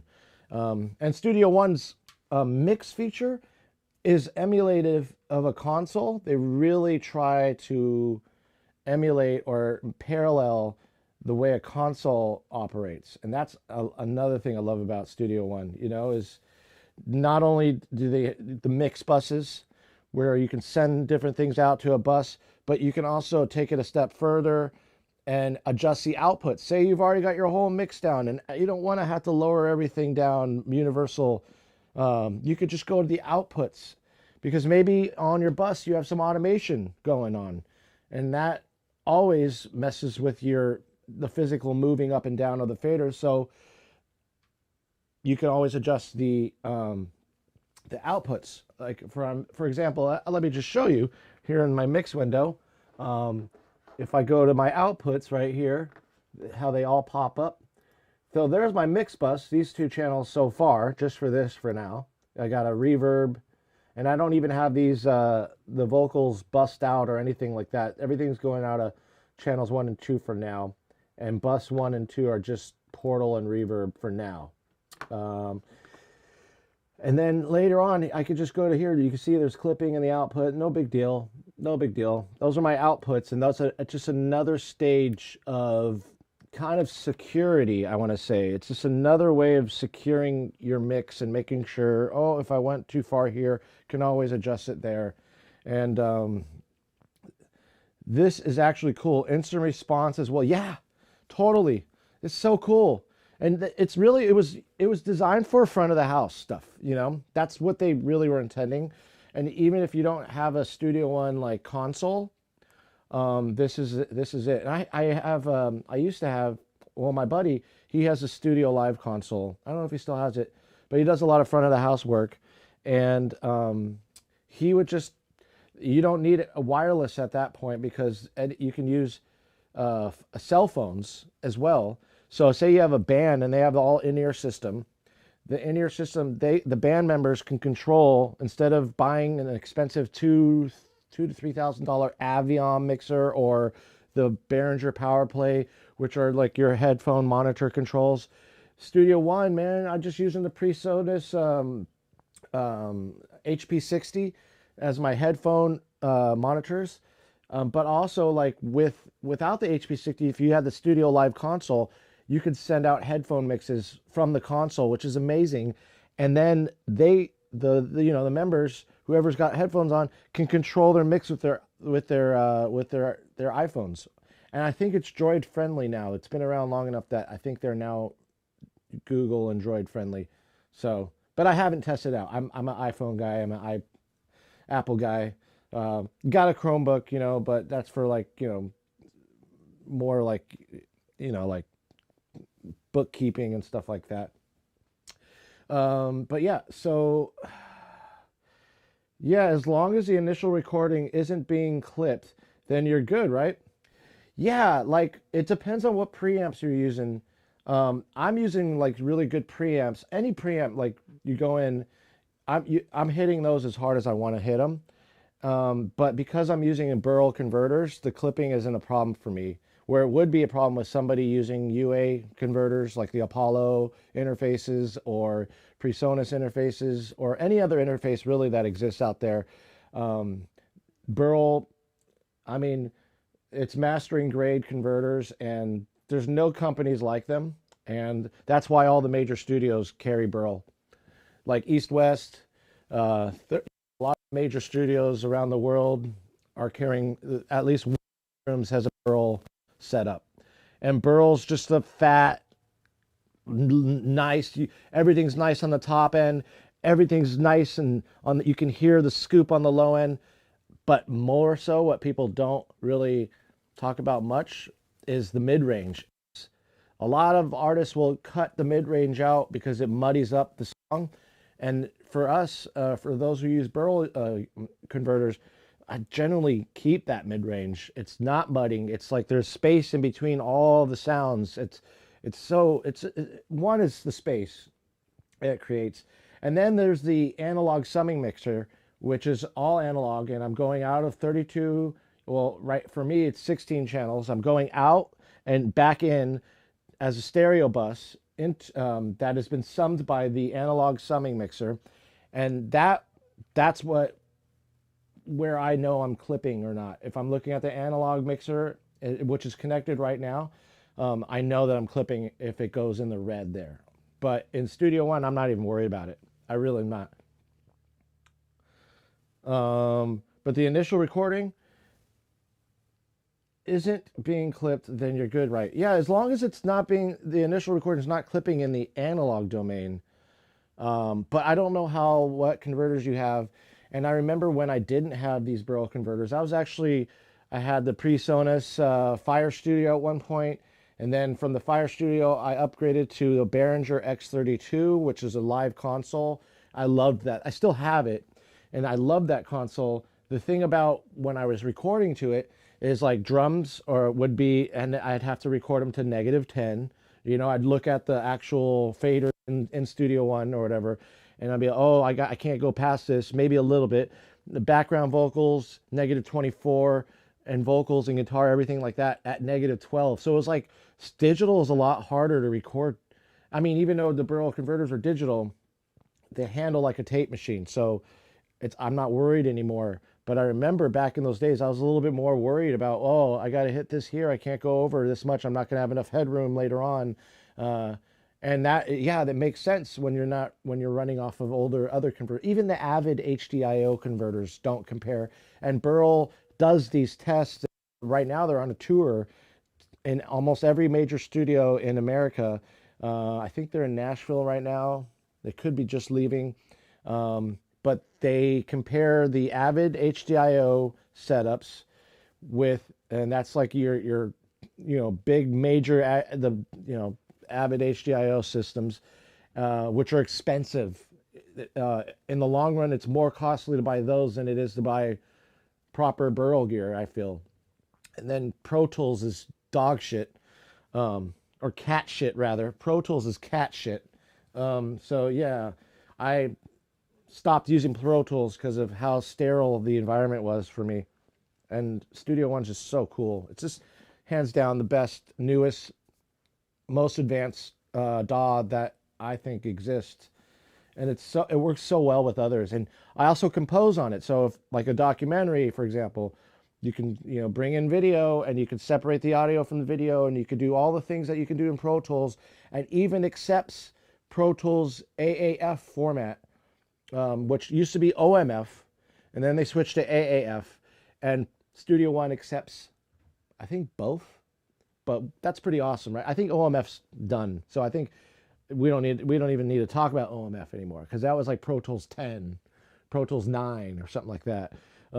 But AAF is the thing now, where you can basically, the biggest difference is the users fade and crossfades, they translate into the AAF format, and you can send that to somebody else and work through that. Much of the time it's all already baked into a stereo bus on top of it, but sometimes they want you to work through, add some sound design, do some Foley work. So you got to see the whole mix that they have, and that's where AAF just translates everything from one computer to Studio One. And I haven't had issues. There's always like little issues, maybe sometimes with labeling, and that's why AAF was designed. Track labeling was important that OMF wouldn't allow you to do back in Pro Tools 9 era. I think the only thing keeping younger people away from Studio One right now is the lack of customization to the DAW's appearance compared to it looking all colorful. Yeah, that's interesting. A lot of features I've noticed on Studio One are mixes of the best things from other. Yes, absolutely. The one thing that it doesn't do that I liked about Ableton Live was the session view. So I used to use Ableton all the time, all the way up until, actually, from the beginning that the time they started, and it was just one dude. You would call like customer service or tech support, and it was the owner answering the phone, in Germany. So you'd have to call at a certain time of the day, or else, I don't know how many hours they are ahead of us, but like maybe it was like half a day or something like that. But or 5 hours, something like that. I forgot what time zone they're in, but like I remember you talked to the owner of Ableton. He was like the tech guy. It was awesome, and he was so cool. And it was like, after a while, he probably got real annoyed of me because I would call all the time, And I stopped using Ableton and went to Pro Tools for a while, and then stopped using Pro Tools when my buddy, who's an acoustical engineer, convinced me to use Studio One. And he works for, one of the biggest acoustical engineer companies out there, and they use Studio One to do their acoustical measurements at whatever, LAX or what have you. Or even certain places where you got to have like secret clearance rooms where they need to have the acoustics treated so you can't hear anything conversationally. They're using Studio One as the DAW that they just kind of run their spectrometers on and everything. But yeah, it's and the coding, the programming, like Ableton Live, Pro Tools is still operating off its coding platform from back in the days. And Studio One's just so much more advanced and more efficient too. Ableton Live, I bought it, the newest version, because I was seeing everybody do it, and I have my Novation launch key, which was meant, this little guy right here, was meant for Ableton. And this is basically how much, like the push, this would be my session view right here. I would adjust the levels of each channel on the session view. Right? And that's what this is for. And you can do your looping on this if you want to do it with this. And I don't need a push I don't know why they're actually not in stock anymore. They're hard to find. And Ableton's no longer being sold at Sweetwater, which is my go-to, which is interesting to me. It's like almost as if they're about to go under. And I don't want that to be, but it just feels that way to me. So I bought Ableton 11. I got to upgrade to it for real cheap because I've been a user for a long time, so I get a pretty good deal on it. But the session view, and you can use it in, this is what's cool about Studio One, is I can have Ableton Live open. Back in the days, it was called rewiring, but when they switched to Ableton 11, Ableton 10 still is rewirable, but there's no need for that anymore. This is the cool thing, is you can run both DAWs in tandem right next to each other. And that's what I would do. I would run Ableton Live along with Studio One. Wasn't using really any more CPU than I'm using now. And it's great for maybe if I'm going to start doing loops and stuff. Boom, I can redo my loops and record it all in Studio One and have it routed into Studio One using my patch bay. And that, hands down, is the coolest, best feature of Studio One. You can go from any DAW and drag an audio file. It has to be an audio file, not a MIDI file. One of these days maybe MIDI, but it really doesn't matter. You can send a MIDI file another way, but you can drag an audio file from one DAW to another, which Studio One, that just made me just even more of a lover of them, because they really go above and beyond to make life easier for us. So anyways, Where were we? all right.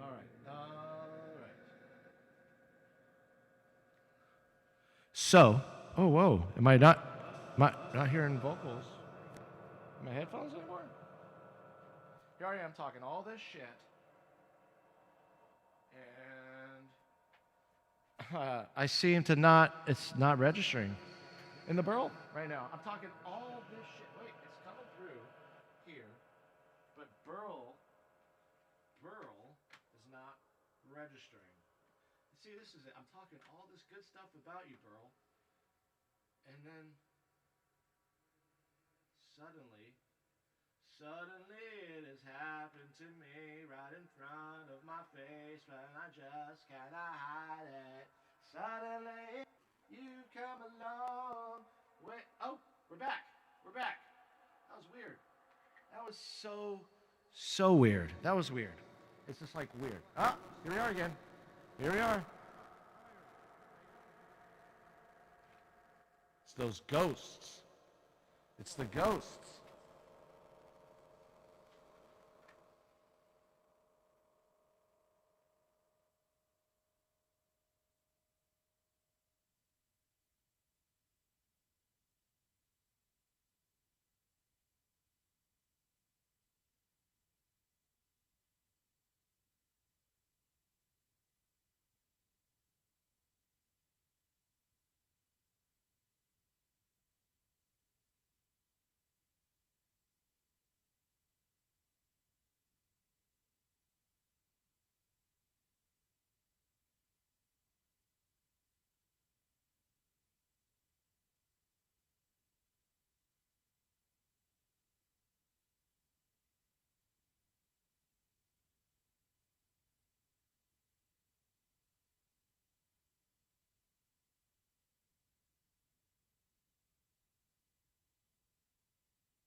Ah, I'm talking all this again.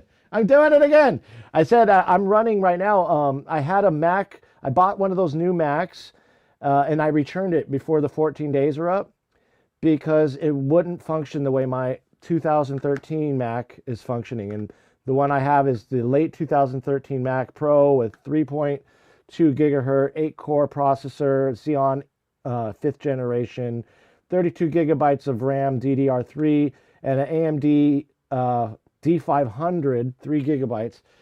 I know that they're making D700s now and stuff like that for graphics cards, and I'm still running fine. And I was thinking, you know what? Maybe I'll buy a PC, because they make the Mac Mini PC versions, like the PC Mini versions, which are really fast. I was looking, so I was like, if I'm gonna get a new computer, I'm gonna keep this Mac for music and use the PC for streaming, and maybe that would alleviate the issue. But yeah, that issue comes and creeps on me every once in a while. So let's see. All right. I think we're here. We're back. We're back. Our friend Doug is back. All right. Here we go.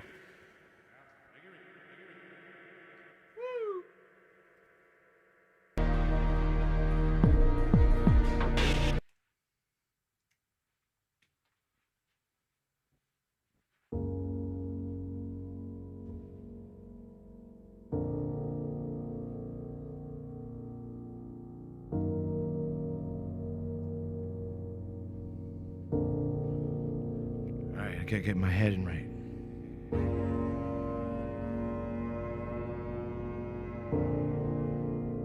Let's hear his face. I'm just gonna try to improv these lyrics here. Feeling the way light will enter you.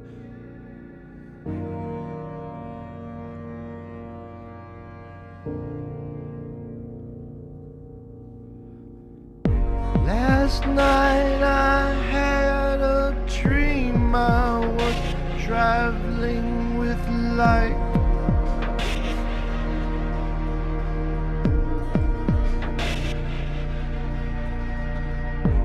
What a scene below me, here in space-time.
My noisy brain sustain. Time for change.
know about those lyrics. I do not know.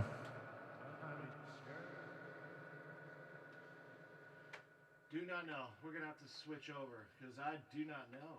I do not know, and I want to be sad when I sing this. I want to be sad when I sing this. I don't know. I just do not know. But I feel like I gotta be in the state of mind. And right now I'm in a fucking happy state. I need to be in a sad state for that. Or at least you know, oh yeah, I'm not gonna save it. Don't worry. I'm gonna go with this fun song here. We're going fun now. We gotta go fun. It's Saturday. Okay, here we go. Sheldon, look at me, Sheldon. Give it to me, Sheldon.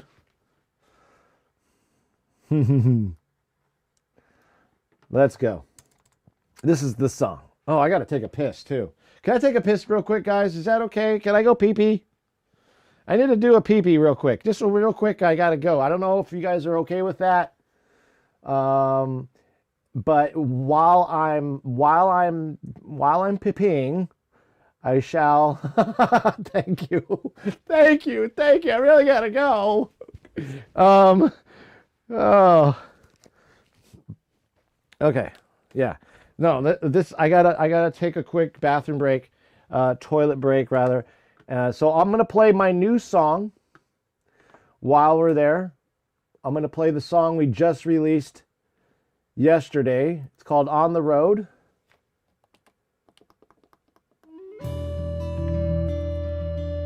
And I'll see you in a minute.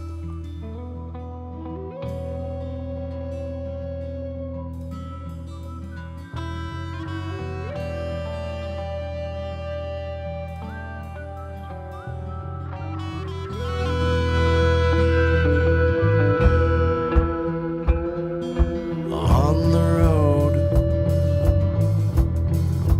thought he was a friend.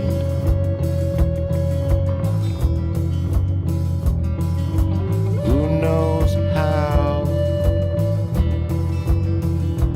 Who knows when? As the killer arrives with 2 dimes and a 10. Everything to hide. He's on the road again.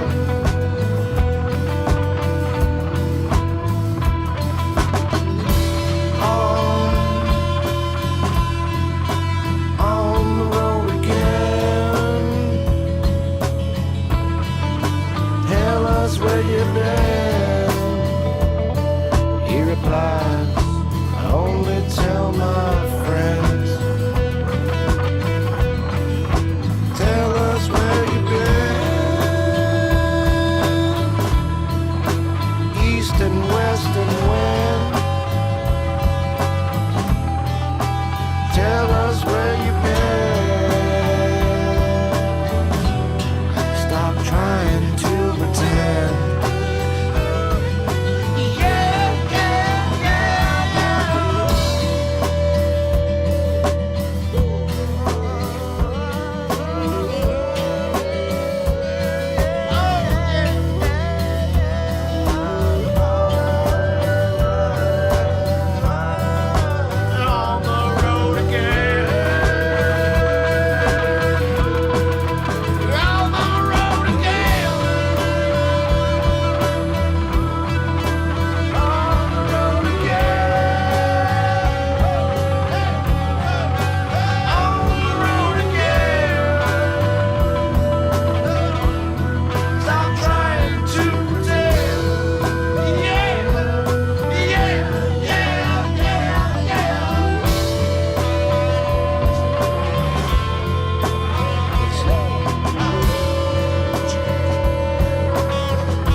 as the killer arrives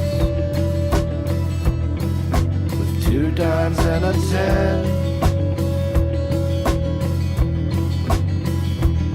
Everything to hide. He's on the road again.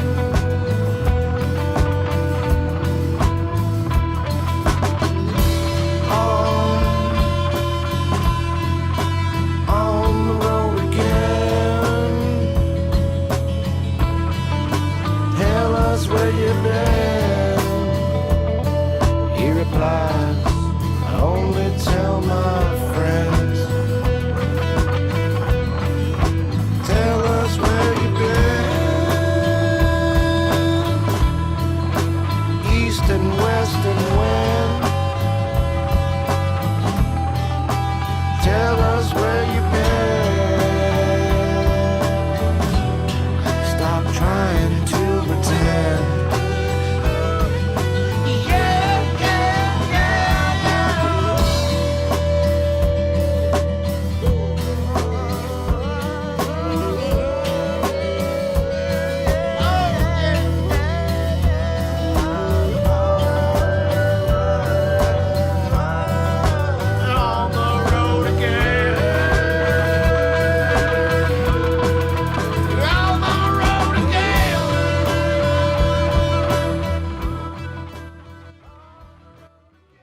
All right, back in it. Back in it. By the way, Missing Figure, you're a fellow Studio One user.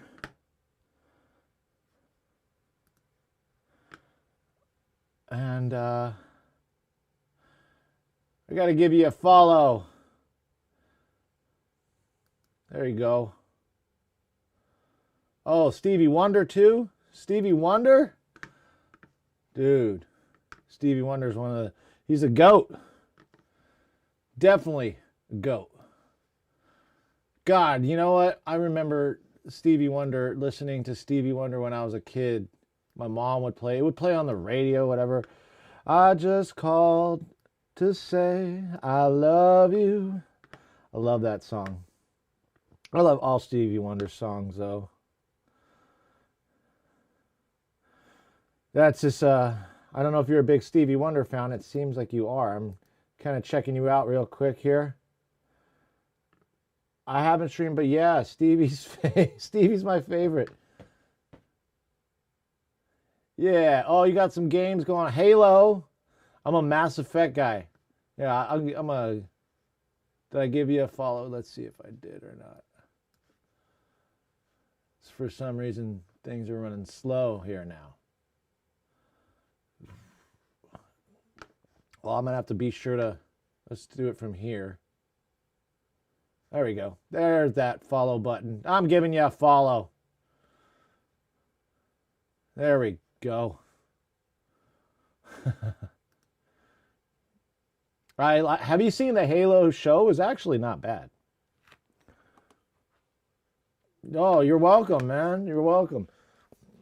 Halo was I liked the movie. Even though people might have thought the acting was bad, I actually really liked it. It was just I'm a sci-fi nut. So anything that has to do with space travel, when are we ever going to watch a space travel movie or a space opera with good acting? I mean, really, right? Remember The Expanse? That was on Prime. That's like one of the best. As a big Halo fan, I wasn't really into it. Forward Unto Dawn was really well done, though. Ah, I have to check that out. Okay. Is that like a Red Dawn type of thing?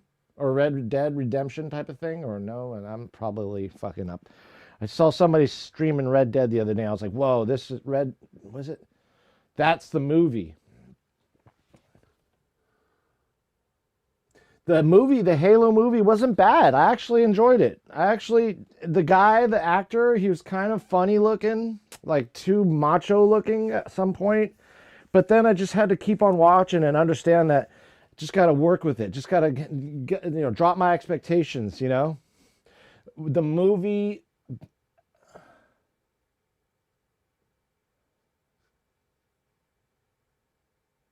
Oh, okay. Yeah. The movie, I thought it was fine. It was, there was some things, but The Expanse, that is reality. Because one, in the near future, we are going to be sending people to go mine we're going to have a colony out there mining the Kuiper Belt for resources. Totally what's happening right now. Like the Rand Corporation did a couple studies on the space economy, which is growing. There's going to be labs in space, servers in space. The reason being is because the servers can be kept cooled in space. They don't need any energy to cool the servers down as you would need here on Earth. That's just killing the environment, right? Um, so they're going to put everything in space. I think Jeff's going to do that too. Yeah, it's straight too far from what a Halo strived to be from the Bungie games, early Halo heyday, and what the initial themes of Halo were about. Yeah, true, huh? But that doesn't stop it from being a decent show. Yeah, you're right. You know what? I used to play Halo when it first came out, and it was about Marines. And it didn't so much feel like the system was against them, like the movie made it seem, right? But it was anything space though. For me, I'm like all about it. Quantum physics, anything. I'm like, it's what I go to bed with. At least I turn the screen off so I can't see the screen and the blue light and all that stuff. But I'll have like the headphones in and listen to some like quantum physics lecture from like Leonard Susskind or something like that. So heavily into that stuff. Heavily into that stuff. It's just it's like the me that I always wanted to be. I always wanted to be uh, like one of those guys, a quantum physics guy. Apparently, I just was a psychology student. What could you do with a psychology degree? Well, go work in DC or Starbucks. So I'm just turning the AC on right now because it's about to get fucking hot up in here. It's about to get hot. But that song I wrote on the road, I wrote that in literally one day, and then the drums just took forever. And that's how it is with me with the drums, man. They're forever. Forever. All right, here we go. Let me just get this set up over here with the AC.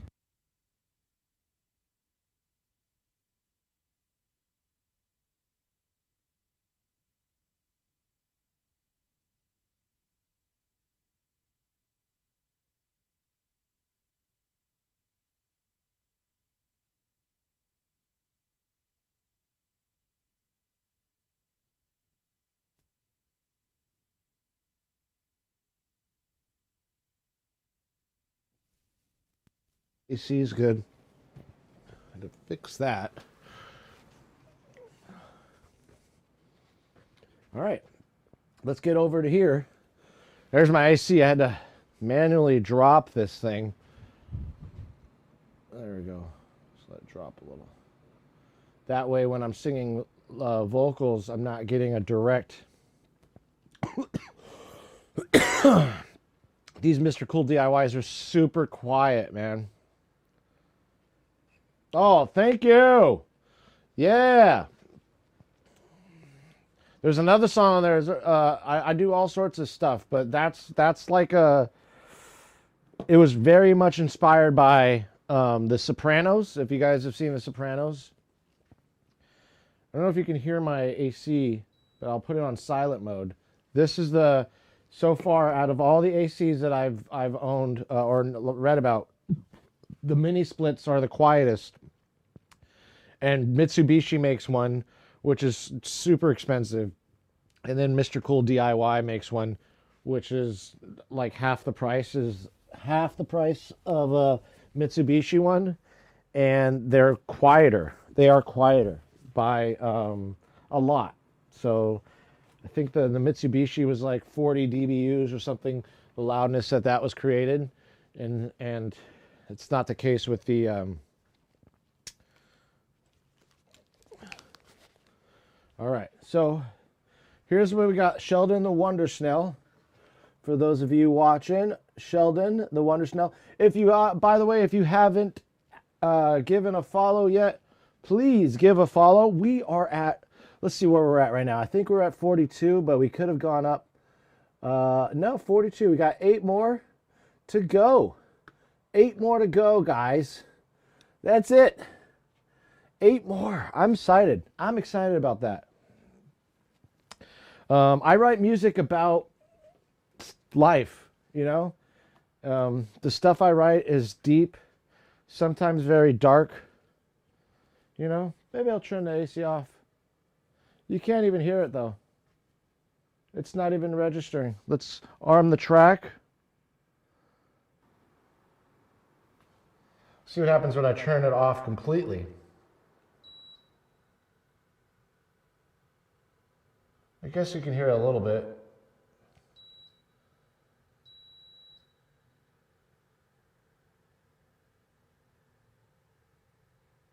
No? Just a little. But I'm not going to have it on now anyway. All right. But even like when we have a full band in here, which I do on occasions, we'll get a full band in here. It's going to be soon.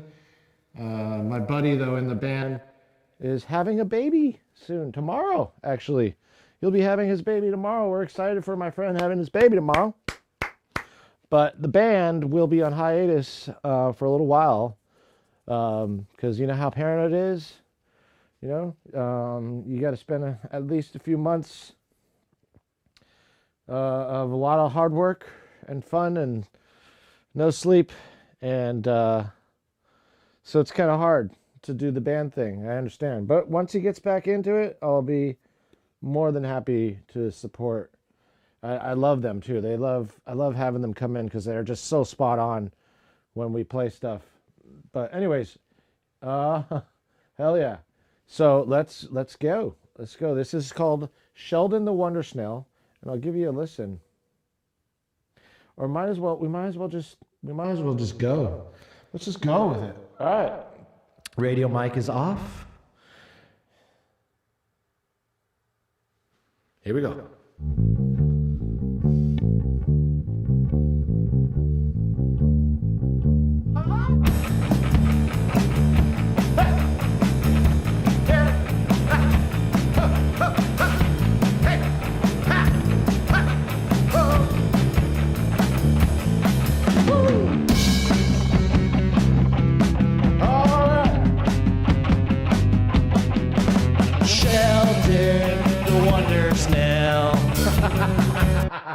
I had to turn it a little louder in my headset, and I was like, jumping around. Let's do that again. Oh, wait.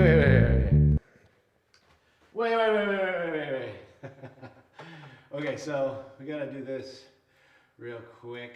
Oh, why am I acting like this belongs here? I keep messing with OBS when I should be messing with this dude here. With your mama. No mama jokes? Should I start singing Far Side stuff? Your mama, your mama, your mama. I love Far Side. Another band that I love. Group, band, whatever. All right, we got 4 takes of this. Let's go. All right. Woo!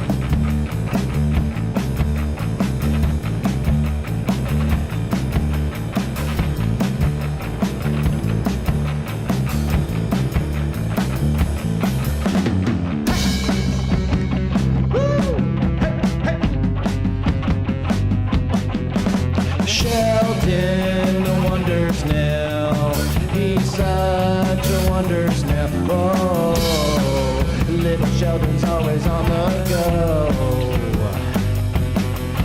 Slow is smooth, smooth is fast. Will Sheldon, you will not outlast.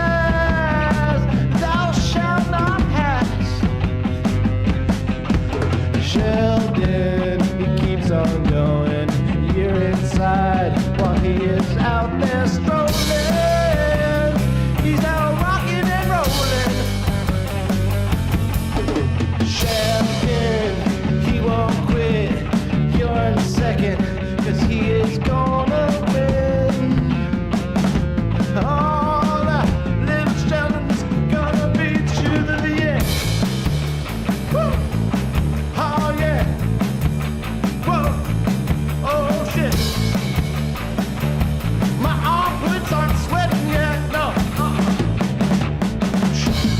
Sheldon, what you welding? Sheldon, got to be. Sheldon knows with me. Sheldon, what are you welding? Sheldon, give it to me. Sheldon, give it to me. Sheldon, give it to me. Sheldon, what are you welding? You know what he's telling. Sheldon, the wonder snail.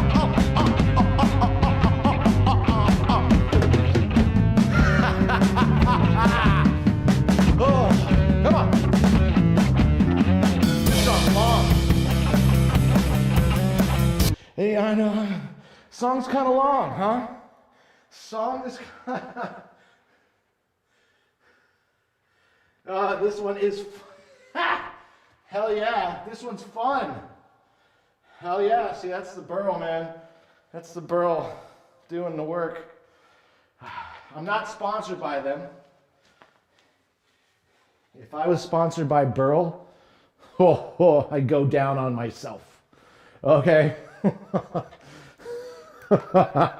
Oh, let's keep that because it was just for fun's sake.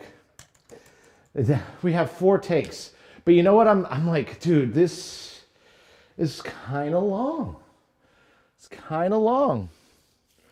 It's kind of a long, unnecessarily long, right? I mean, it's 2 minutes and 40 fucking seconds, but still. All right. 2 minutes and almost 2 minutes and 40 seconds. Yeah. Jeez. Yeah, that's kind of long. Yeah. I don't know. It just feels long. Maybe I'm not doing enough verses, you know? See, I've come up with Sheldon the Wonder Snail. He's such a wonder snail. Yeah, it isn't that long, right? It's like 2 minutes and 40, which isn't a long song. By the way, like Spotify has like songs under 2 minute playlists. So it's a good way to get your song on a playlist if it's under 2 minutes. Because they have like playlists for that, you know, that the algorithms throw you on no matter what. That's another way to cheat the system. But it isn't that long though. I'm not trying to get on that Spotify playlist. A lot of my acoustics, so I like to write short and sweet and to the point. It's so funny because there's a song called It's Up to You, and that's on my Spotify, and that's very long. It's like a 5-minute song, and it's Pink Floyd-y. It's very Pink Floyd-y, you know? But yeah, that's like a chill song. What's up, Eyes? Eyes is back. Eyes is back. Eyes is back. Eyes is back. Eyes is back. Eyes is back. Oh. Yeah, Radiohead. Dude, Radiohead. I'm totally fucking vibing from Radiohead. Totally. Let's get it. Here we go. Here. Oh, we got to arm that track. Arm it. All right. Hey. Oh. Like this dance.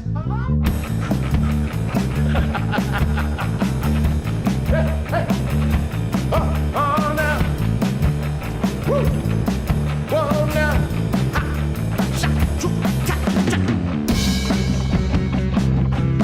Whoa, now. Sheldon, the wonder snail. He's such a wonder snail. Oh, hold on a second. I'm out of breath. I'm out of breath. Let's do that again. Sorry. Nah. Ah. Hey. Yeah, you like that? Woo! We don't sit in the stream, baby. No, we up on our feet, dancing, trying to make ends meet. Oh, no. Sheldon, the wonder snail. He's such a wonder snail. Oh, little Sheldon's always on the go. Slow is smooth is fast. With Sheldon, you will not outlast.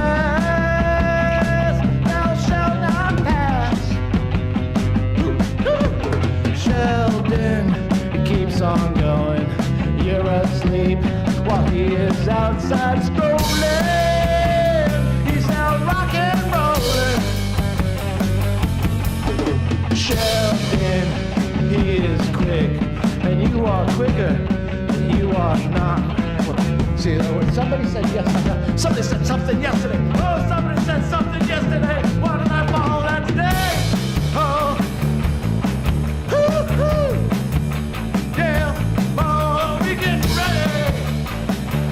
My armpits are sweaty. Woo.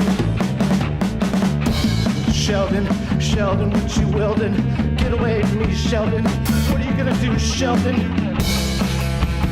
Give it to them, Sheldon. Give it to them. Give it to them, Sheldon. Give it to me, Sheldon. What are you welding? What story are you telling? Oh, Sheldon. Ha, ha. Sheldon, the wonders now. He's such a wonder now. Can't you tell? He's out of race from hell. Straight out of hell. Woo! Woo! That's me giving Border Beats a shout out. When he was on the stream while I was playing drums that night. Yeah. Ha. Fuck. Let's go. Keep it up. Come on. Let's go. Hands up. Let's go. Uh-huh. Here we go. Woo! Oh, yeah. Woo, woo. Go now. Woo.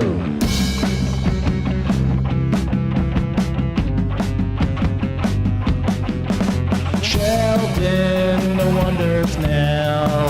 He's such a wonders now. Oh, I'm too close. Slow is smooth, smooth is fast. With Sheldon, you will not outlast. None shall pass. Sheldon, he keeps on going. You're asleep while he is outside strolling. He's out rocking and rolling. Sheldon on the ceiling. Sheldon. Oh yeah, you guys come up with something there. Still haven't figured it out. Haven't figured it out. Woo! Yeah, sweating, sweating, sweating. Woo! Yeah! Burn all your calories. What you gonna do? Sheldon's coming after you. What you trying to run for, dude? You don't even know the clue. Sheldon, Sheldon, what you yelling?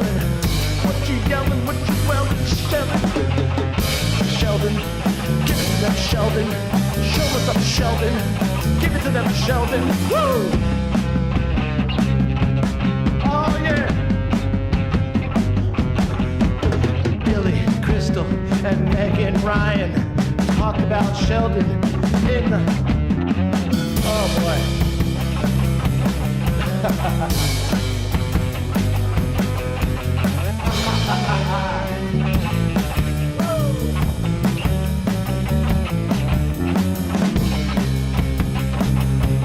Yeah!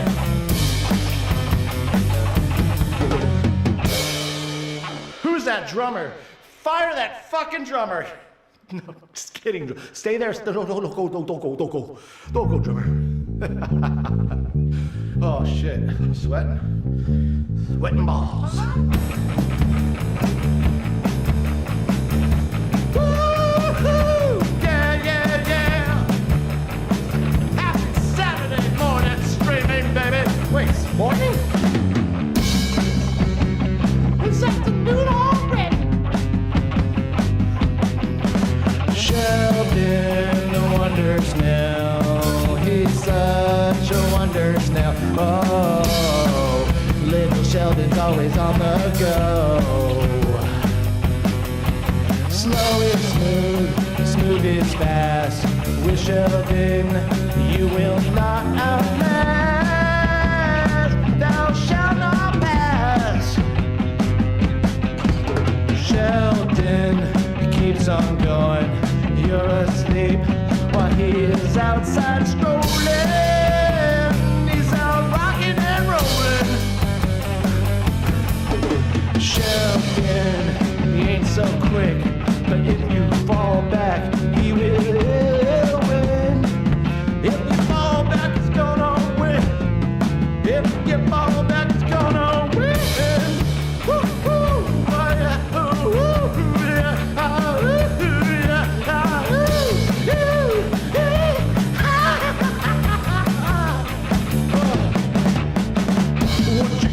doing? Sheldon's running after you. You don't even know your crew is behind the roller dude. Sheldon, give it to them, Sheldon. Show them what you're welding. Give it to them, Sheldon. Give it to me, Sheldon. Show us what you're selling. Come on now, Sheldon.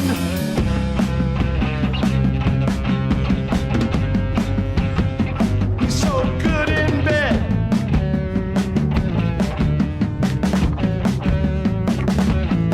Oh yeah, little snail trail left behind you in his well. Woo. Ah. These lyrics are harder than I thought.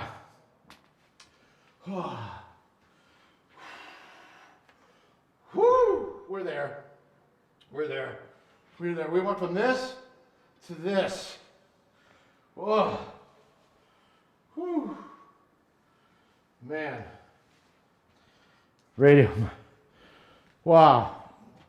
We got a blasted AC. I am hot. That was intense. It's so intense, it's burning. My body, my sweat is burning my ear pads off. It's like eating them away like acid. This is the second time I've done this. Usually this happens with drummers. They come in here, they put on these nice headphones, and then you get them back and they're like drenched in sweat. I'm drenched in sweat right now. Feels good. Feels fucking good. San Dimas High School football rules.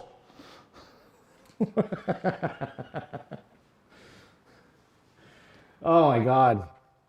Dude, we got some funny stuff in there, but and we didn't even get to 4 takes. Gosh darn it. Gosh, look at all this. This is all stuff we could use though, because this is one of those songs that you don't have to worry about. But like, it's what's getting me is the middle. The give it to me, Sheldon, Sheldon, Sheldon, what you yeldin', what you sellin', what you snellin', no, what you snellin', what you sellin'. I don't know. This one's been a hard one. It's like, this is what it is though? It's I'll record a song and all will be fine until I get this, literally this song. We started with the bass guitar on this song. Then we played the drums. And then after we played the drums, we played guitar. And then we did some, I think, some editing work on the drums. Man, Sheldon the Wonder Snell. I love the dance. Good to see the homies. What's good, Doggy Styles? Hey, very Tony Hawk's American Wasteland. Oh man, Tony Hawk, I love him. I love it. Tony Hawk's American Wasteland. I've never seen that. Now I want to watch it. Is that like a video game? I think it is, right? Oh, man, that was intense. That was intense. What do we do? What do we do? Might come back to it. No, let's. There's a couple things I wanted to do, and I don't want to ruin the vibe here because it's like it's a good song, you know. Whew, yeah, got to take the beanie off. Maybe that's why I'm sweating. Yeah, let me figure this out. Like I literally have to just come in the middle, but I love the dancing and the coming up to the point. It's so much fun. I don't want to like redo it or punch in or any of that stuff for this song. And I should start thinking about doing that. I should start thinking about punching in, you know, once I got something. But I know I have everything else in terms of lyrically. Sheldon the Wonder Snell, we've got that first. There's got to be another verse at the end. Or I can just fucking repeat, right? Right? I mean, it's like not it's like a simple song. Like, should I just like repeat what I did? Is not make it too complicated, or, you know, it could. You know what? This is the. Sometimes I think of songs like when I'm writing, I think, can the Can the audience sing along like a Pete Seeger type thing? You know, like Guy Davis. You know, can the audience sing along? You know, like some, like basically folk blues, bluegrass type stuff. They always write the songs with like the old folk Delta blues and shit. You know, like they're always like and want to engage with the audience. You know, add some choir vocals. Yeah, dude, I was thinking of adding. I still got to add background vocals. That's why I've got 2 channels here, and you're absolutely right. Sheldon, the wonder snail. I just so the the beginning, Sheldon, the wonder snail, and then the secondary vocals will be Sheldon, the wonder snail. He's such a wonder snail. Oh, or I can like. Oh, dude.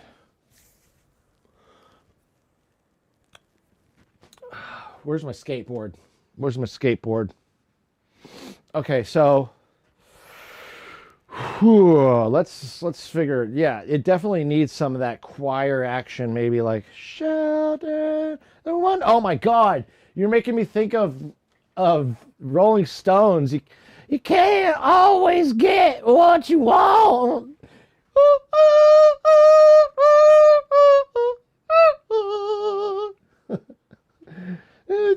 Sometimes it's just my fun.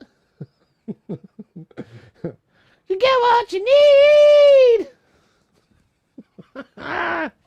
Oh yeah. Whoa, what was that? You get what you need. Sorry. This stream is rated R, ladies and gentlemen. Rated R. Okay? We do quirky shit here.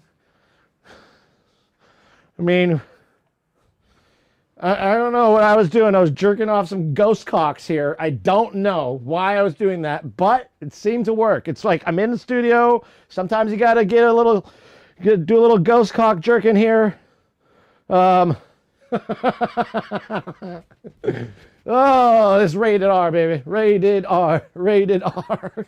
Oh no, my shirt's stained again. No, that's not stained. That's Snail Trail from Sheldon. Oh man. All right, here we go. We're gonna just let this room cool down for a minute. So might as well throw on. I want to get to this. I don't want to leave it alone right now. You know what I mean? I don't want to go and move on to the next song because we got another song that we started writing, but we started writing it like with drums, you know? So I don't know.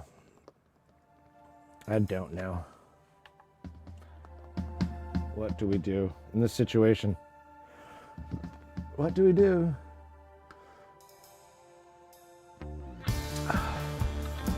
Why isn't that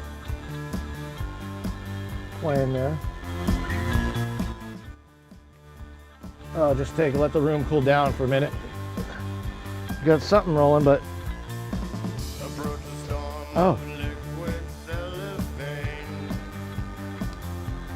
interesting. See? Ha ha. Very interesting. You can hear Spotify, but I cannot.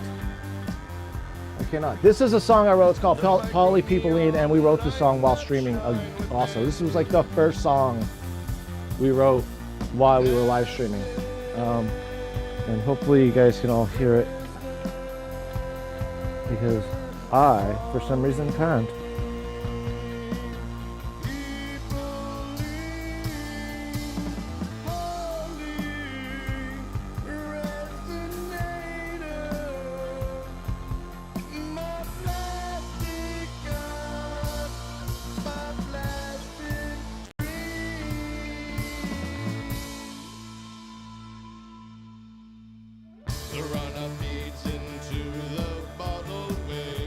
That is some OBS stuff right there. Just straight up OBS. That is some OBS hootenanny. Okay, that is some OBS stuff right there. Just cuts me out and then brought the music in like all of a sudden. That is insanely weird.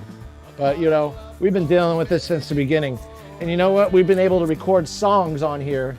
Laggy Haggy! Laggy Haggy, Laggy Haggy. What is going on, my friend? Laggy Haggy, Laggy Haggy. What are you doing? What are you doing?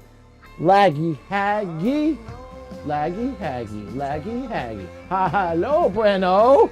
Hello, La Bueno. Are you doing okay?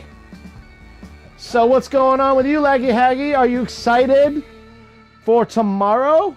Are you excited? I'm excited for you. I'm excited for Laggy Haggy here, guys. Chillin'.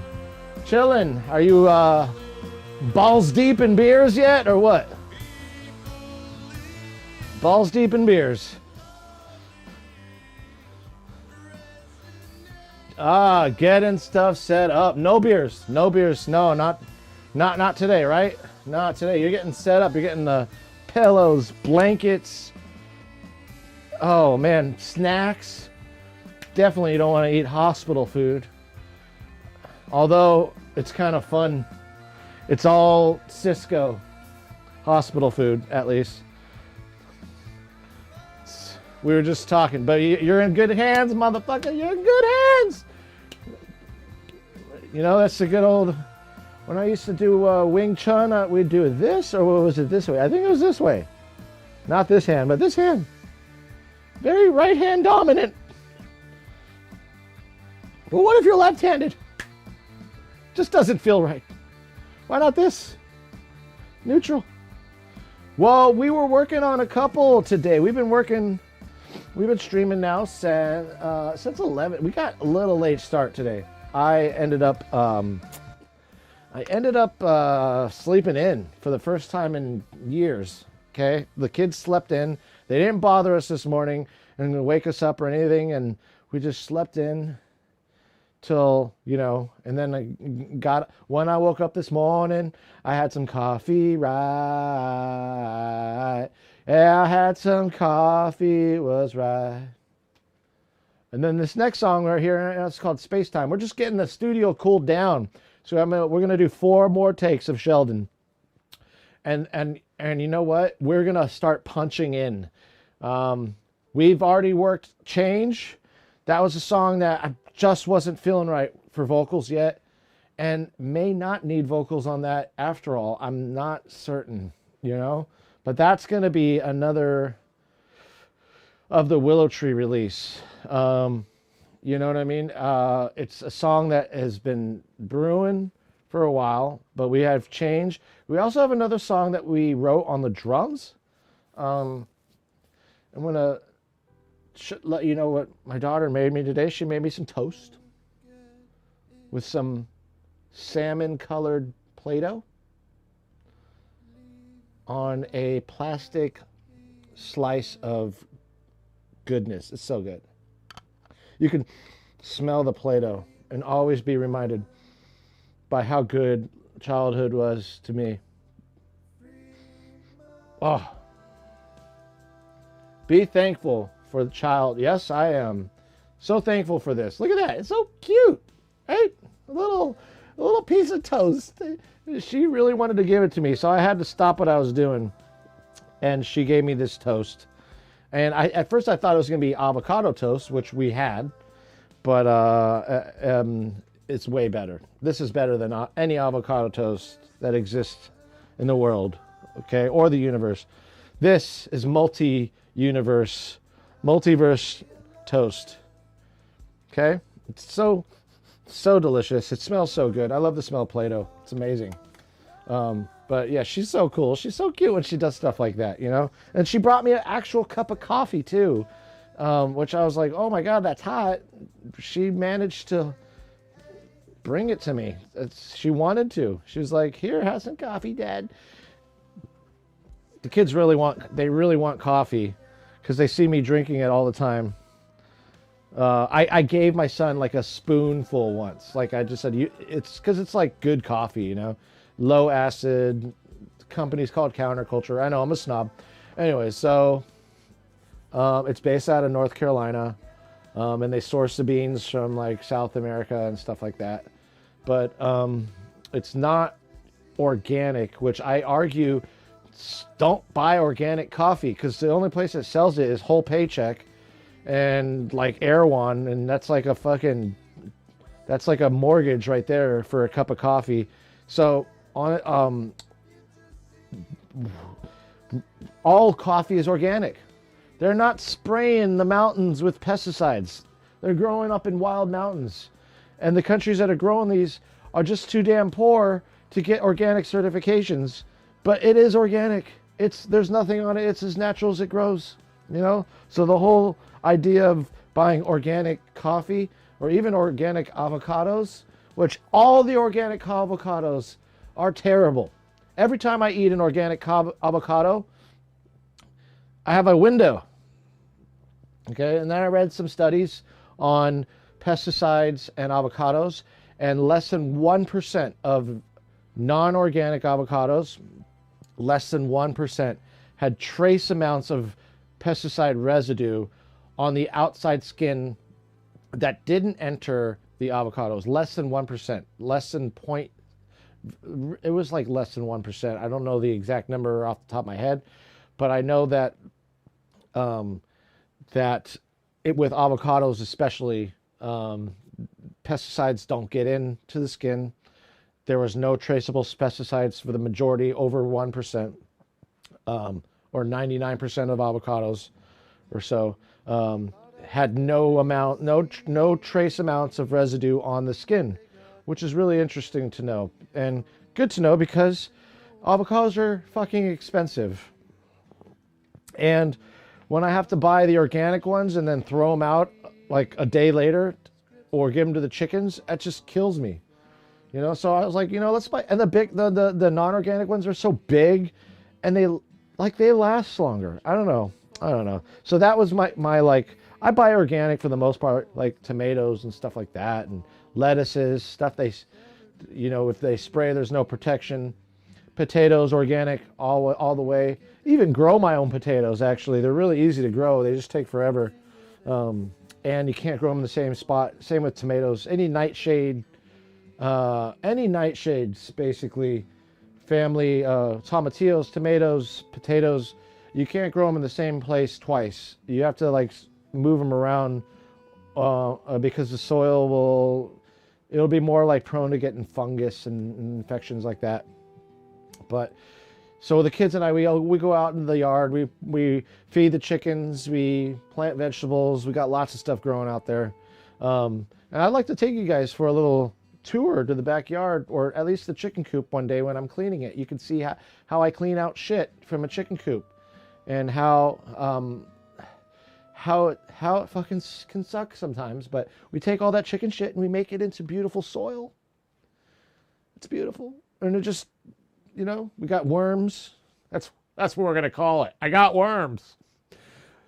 I got worms though. And the worms are there to do their bidding. And they eat up all my mail and whatever's not plastic. They eat it up. Yo, eyes, yeah. Laggy Haggy's in town. Laggy Haggy's in town. Laggy Haggy's a PC gamer and a musician. What are you playing right now, Laggy Haggy? You're playing, what you playing on that PC? I know you're doing something. What was it? What was that game? It was a dinosaur game. What was that game you're playing? You and Brown Hammer. I check in with Brown Hammer streams every once in a while. When he starts streaming, it's like, whoa, Brown Hammer streaming. And these guys are fucking game players, man. They know what's up. What is the dinosaur game?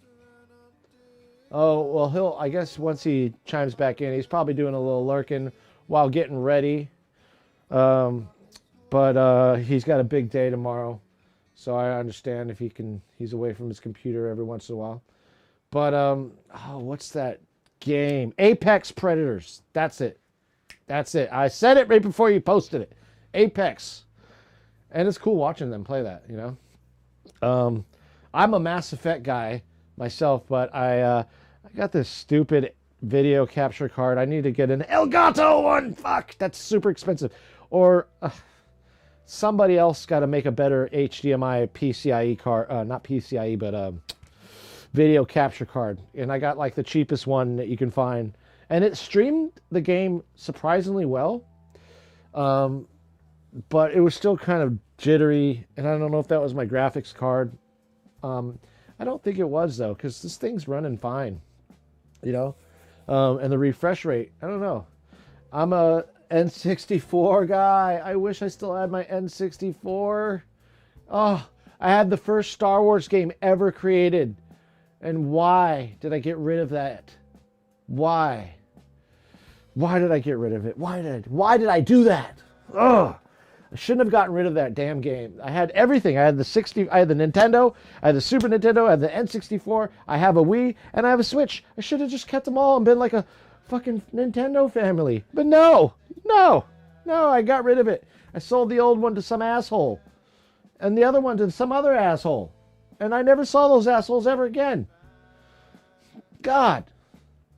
Yeah, I can't believe I sold it. I had so many games for my Nintendo and my Super Nintendo and my N64. I had so many games. Then I bought the PS4. What was it, PS4? Or is it PS3? No, I think I got a PS3, actually. And that's where Mass Effect kind of, that's where I got into Mass Effect. Because, it's going through some hard times. Sometimes I use video games to cope when I'm going through hard times. I don't normally play them all that much, but for a while I was playing Uncharted. Uncharted is awesome, but I really got into Mass Effect because it's one, outer space, and two, you got choices. So I was like a Paragon. I've never played as a Renegade, but I've played the different relationships. Like you can, John. Man, what's his name? The main character, I forgot the name for some reason. John Shepard or Jack Shepard. The movie Lost? Remember the TV show Lost, which is another one of my favorites.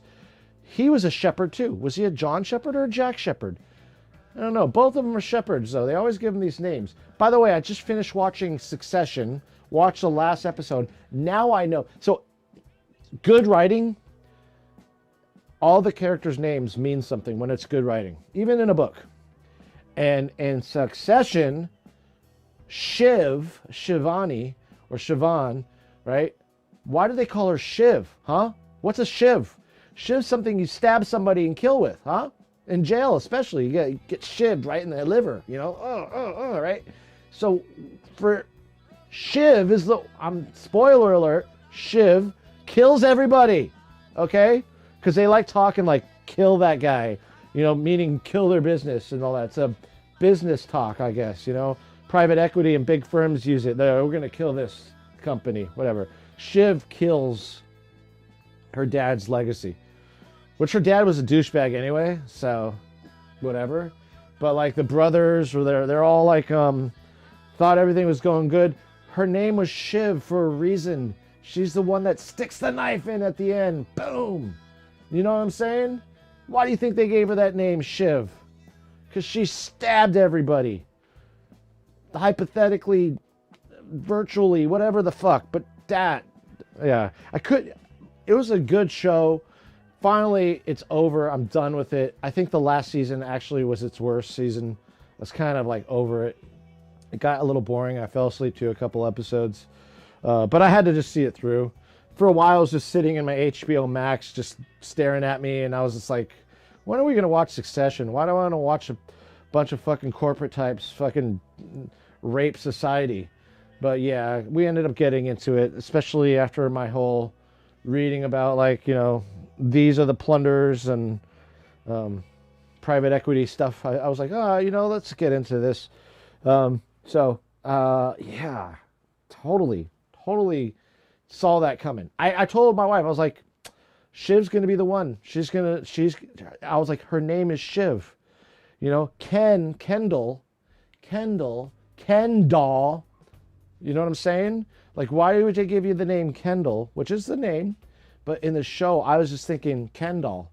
He was just basically a Ken doll. He was like a face and not very smart, but kind of male-y type alpha type thing going on. And I was like, Ken doll. Yep. And then Roman, the youngest son, who was fucking out of his mind, first of all, borderline personality. Second of all, borderline sociopath. Okay, he had a lot of issues. And so the Romans, right? They overextended their control and couldn't control any farther. And that was Roman. He couldn't control farther than himself. He tried to dominate and couldn't. Eventually, he showed his teeth. People got scared, but then they got away far enough to where they were out of Rome's reach. So why not give the name for somebody like that, Roman? Or they were naming him after Roman Polanski, which Roman totally followed those. Didn't see anything wrong with the things that Roman Polanski did, as many of you might know, right?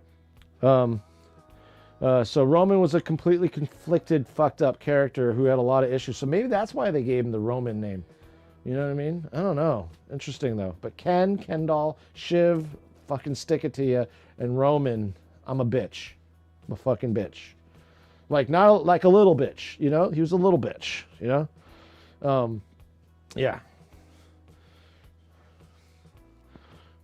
Yeah. Anyways. Yeah. Shiv took it all. And Tom. Oh, Uncle Tom.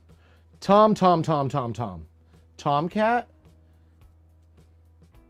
Peeping Tom? Uncle Tom? Benedict Arnold? I don't know. They're not the same, but Tom was a Tom. Played the Tom. Played those Toms very well. And he ended up winning in the end because he's a fucking bottom feeder. Right? And the bottom feeders eat their way all the way to the top. That's what they do. Like your Apollo and your Blackstone and your Carlisle groups, they're all a bunch of bottom feeders. And they that's what their value is to these other business types, So it was intense. It was intense. Anyways, I'm rambling on. Okay. Let me just take a quick pee break, okay? As I'm talking, just gonna pee real quick.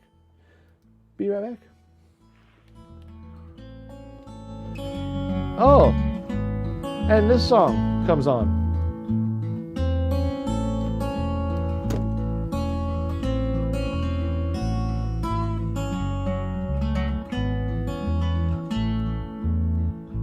Lord, don't catch him if he falls down below now, down below. Lord, don't catch him if he falls down below now, down below.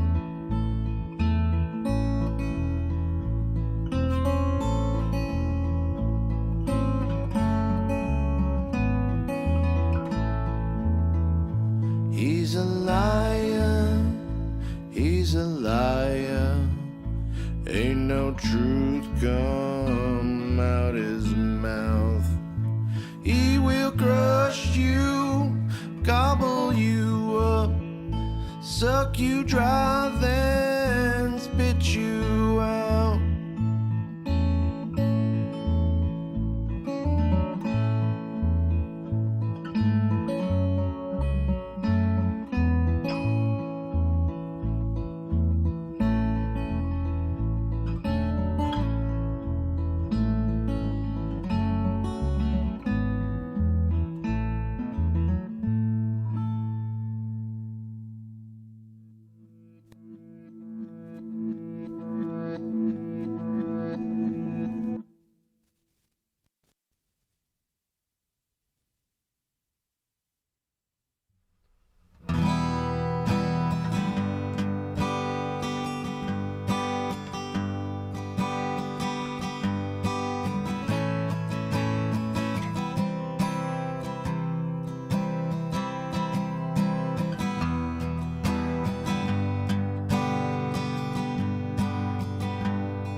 Mama told Johnny not to go downtown.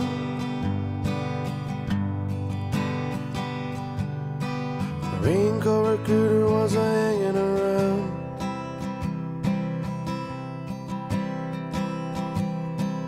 Johnny went downtown anyway to hear what the recruiter had to say.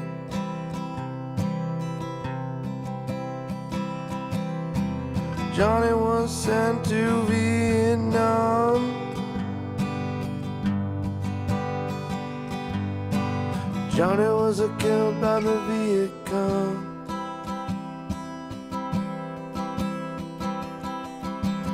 Too bad Johnny never heard the news that his girl back home was almost due.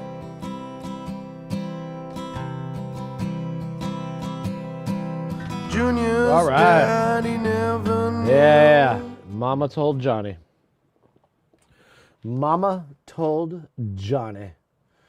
Guys, I'm so excited that we're here still and we're doing it. And y'all, guess what? Gotta go for now. Gotta get some work done. Take care and have a good one. You too, the missing figure. Thank you for watching and chilling in the stream. Okay. I hope you get your work done. I know how that feels. Catching up and stuff. And I just want to say much love to you. Much love to you. And I hope you enjoyed my funny quirkiness, sometimes a little off the edge, off the rails. But you know, when you're in a studio and you're by yourself, you know what I mean? You just got to express yourself. Express yourself. Hey, hey, hey, hey. Oh, you too. You too. You too, Eyes. Thank you. What's that say? Anti-perfectionist. That's right. That's right. You know, even though we try to get things perfect, we are still not anti-perfection. We are still anti-perfectionists. Why? Because I'm pumping stuff out, and sometimes just like, hey, that works. You know, let's just move. You know, keep going. And if you're a perfectionist, what happens is it puts a wrench in the works, right? In the gears. And then it doesn't allow you to move forward sometimes, you know? So there's this dichotomy of being open-minded and closed-minded. And both work well. Okay? Let me get to that. I'm a very open-minded person. However, sometimes somebody inside me says, stop overthinking it and move on. I had to learn about this. And the way I learned doing this was, you know, you're still learning to produce band music. I'm still learning to produce band music. Once I know the tricks, I should be able to push stuff out more frequently. I agree. You know what I'm saying? Once you start learning the tricks, and it just comes with lots of practice, really.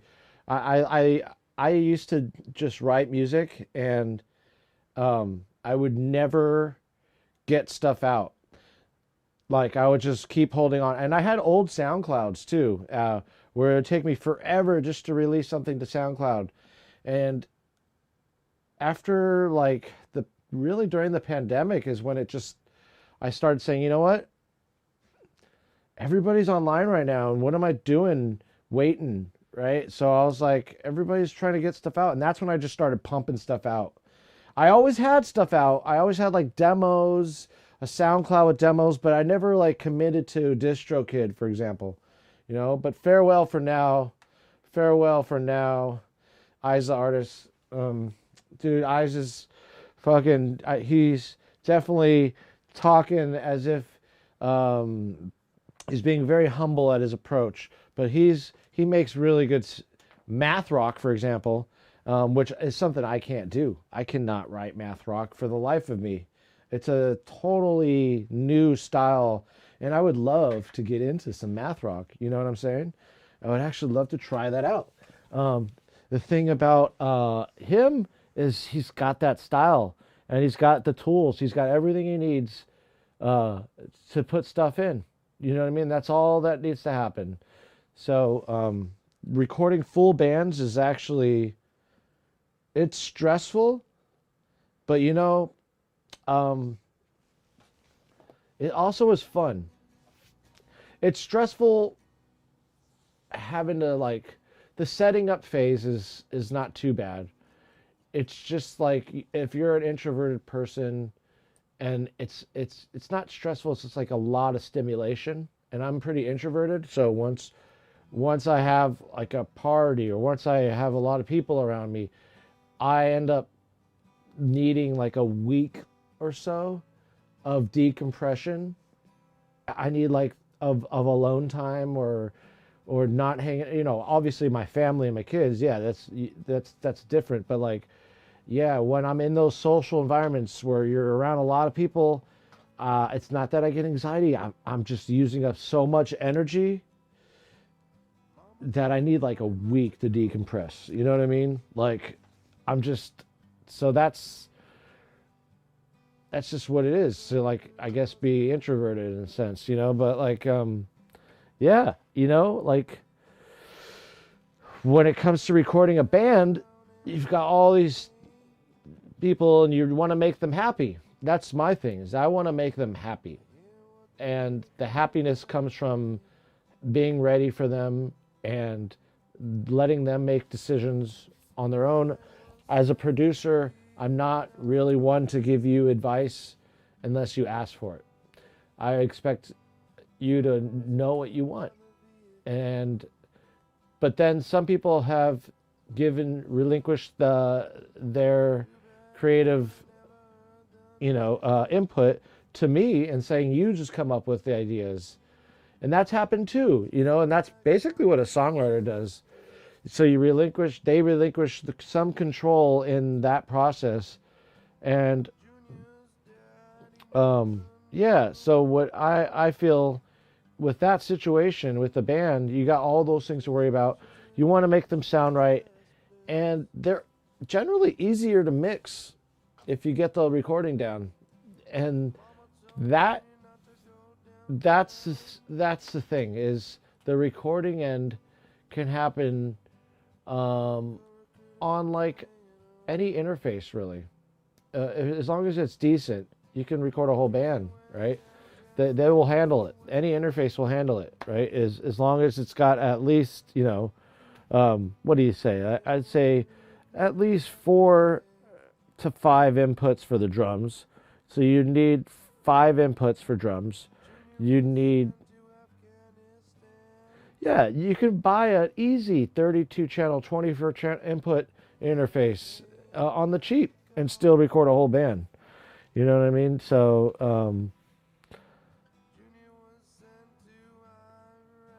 I remember doing it with the X32, the Behringer X32. That was the interface I would use. It had 32 channels. It was a beast. And it was a great and inexpensive, relatively speaking, piece of equipment that would also help you with routing. It has its own routing parameters, and learning any kind of routing scheme, no matter what board you're on, is like the most important part about recording, is your routing. And so knowing where and what goes with what, you know, is important. So like, for example, I know that the first 5 channels of my preamps, 1 through 5, which all of those are Burl. 2 out of the 4 of those, or I'm sorry, 1 out of the 5 of those, channel 5, is a different transformer. It is a iron wound transformer. So they're the B1Ds, and there's the B1s. So I have 4 B1s, all right, and I generally will do acoustic instruments on the B1s, like guitars. You know, I'll use 3 and 4 for your ribbon microphones, the 121s, and these were tuned with ribbon microphones in mind.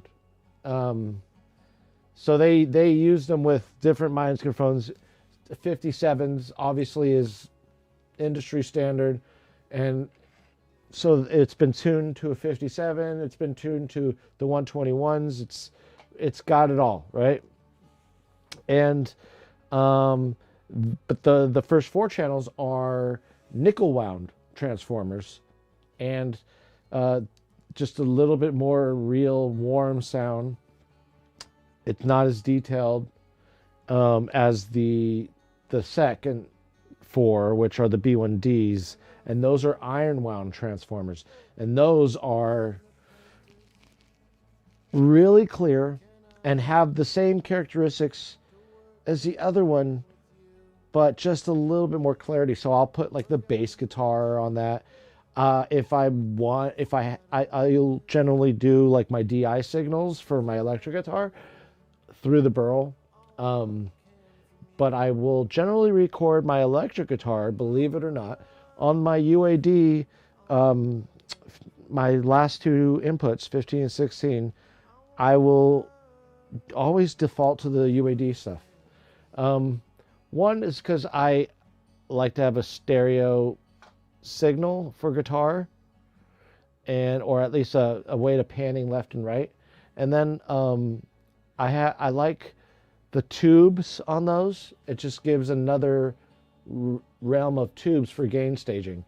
And then you'll see like my mixes, like for example, even here, the faders don't really go beyond -12. You know what I mean? I just don't work that way. Also because many of you may know this, is the farther down you go on your faders, there's more like it takes a lot to get from basically 0 to negative or +6, but to get from -24 to -26 is a huge jump, and you won't be able to mix in that range. It's really, unless you're like putting in a reverb or something, or you just messed up or something, you should always try to record. That's the gain staging process, using the preamps, as much as you can with them. And I know that with certain DAWs now, like Studio One, they're kind of built like a console, and I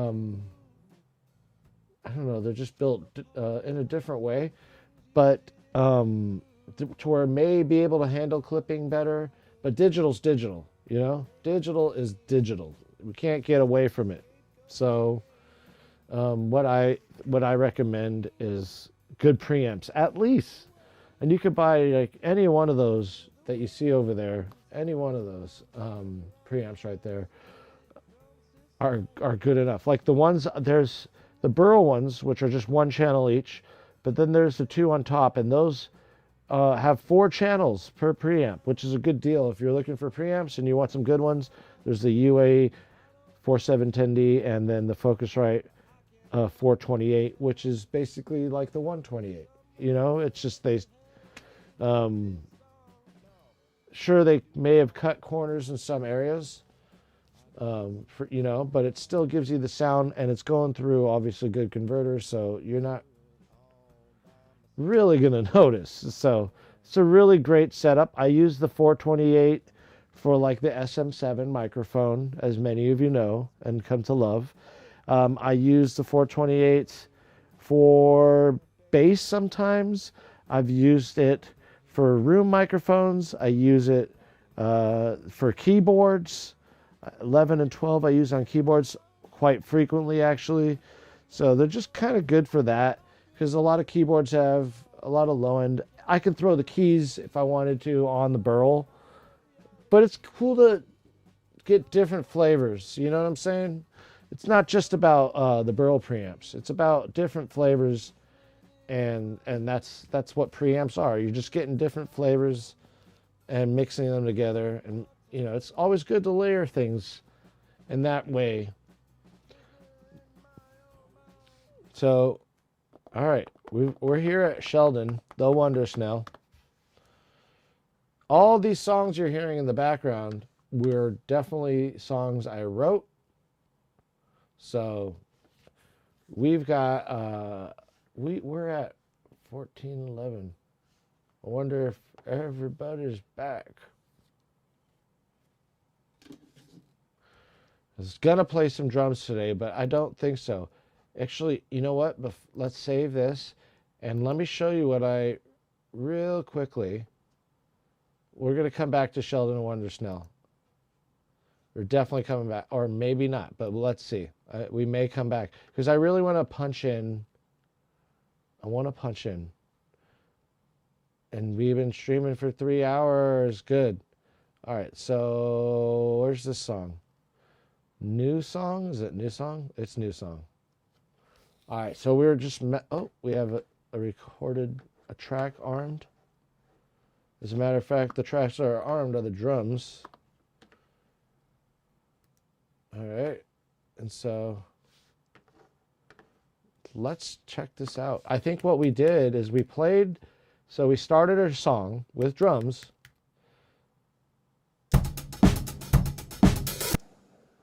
Ooh. Already. That. You know what I need to do here? This is what I need to do.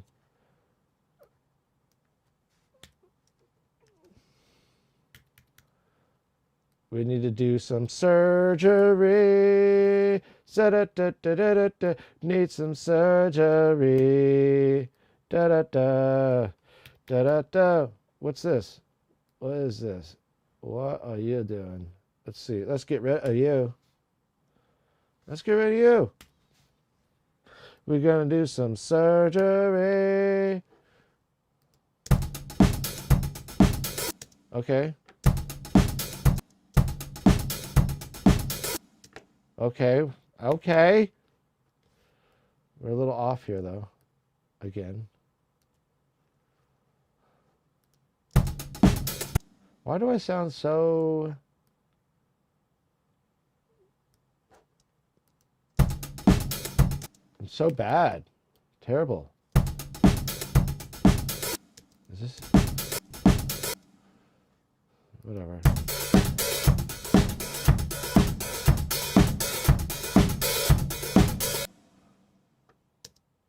So as you can hear, those are the drums. Are you guys hearing those okay? I'm sure you are.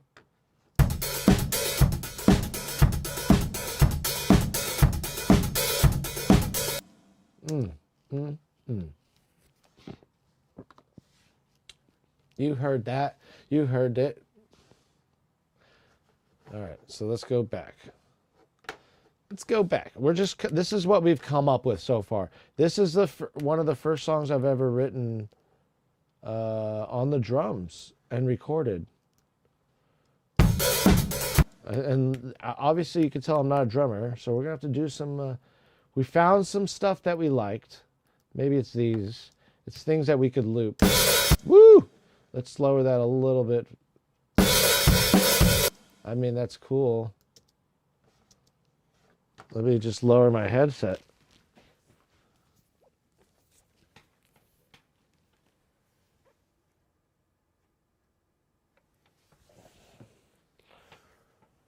It's so crazy. I have to go get my dangerous monitor fixed. Or I've got to fix it myself and solder directly onto the console, the board,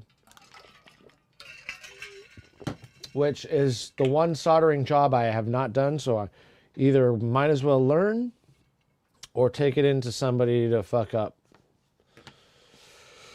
And then tell me after the disclaimer I sign. I don't know. I'm scared.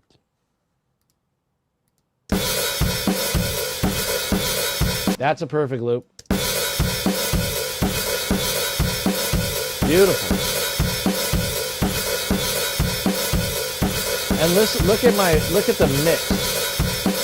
Look at that mix. And everything is at, as you can see, everything is at unity gain.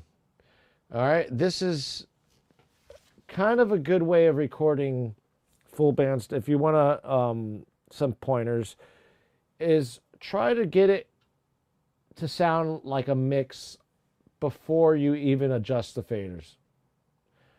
You know what I mean? That's really important for me, at least.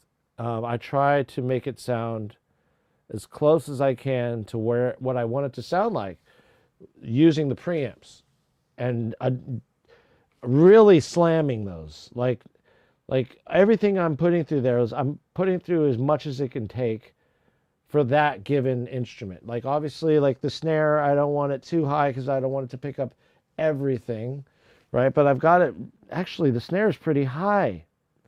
The snare is really high. Even the inside kick is at mid gain, and then the snare is just over mid gain, and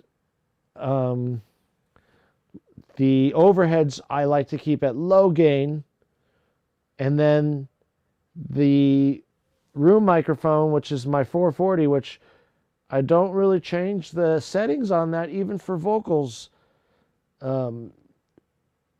in some cases, but you know, the A440 over there, that microphone, as you can see, the 440, I use it as vocals. I also use it as a room microphone, and so that's a cool microphone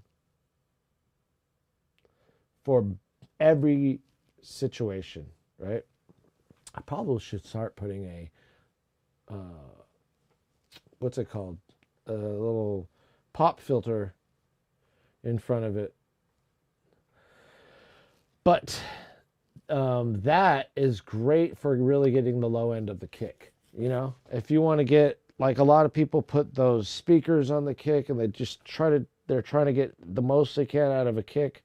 I feel like a ribbon microphone is going to get you what you want. You know, just a simple ribbon microphone pointed down towards the kit. You know, it's going to pick up the kick. It's going to pick up everything. And we'll listen to it right now, actually. I'll show you exactly what I'm talking about right now. So here's the kick. This is the room microphone right here.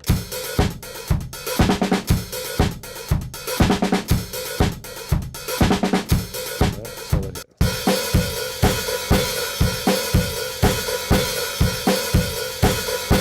look at that. Okay, let's hear that.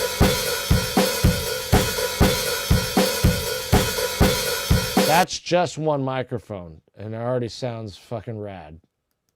Now let's listen to the overheads.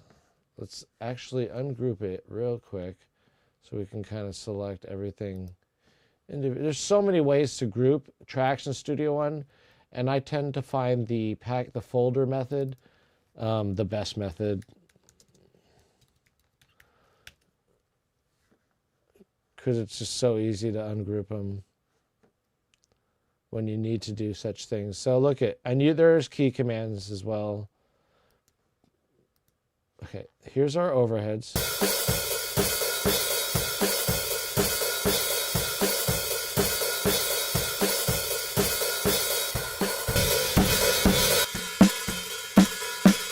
There's your no gate.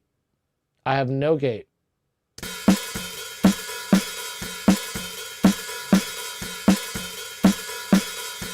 And it almost gets the low end of the hi-hat. Whereas this, the overheads are getting more of a top end of the hi-hat.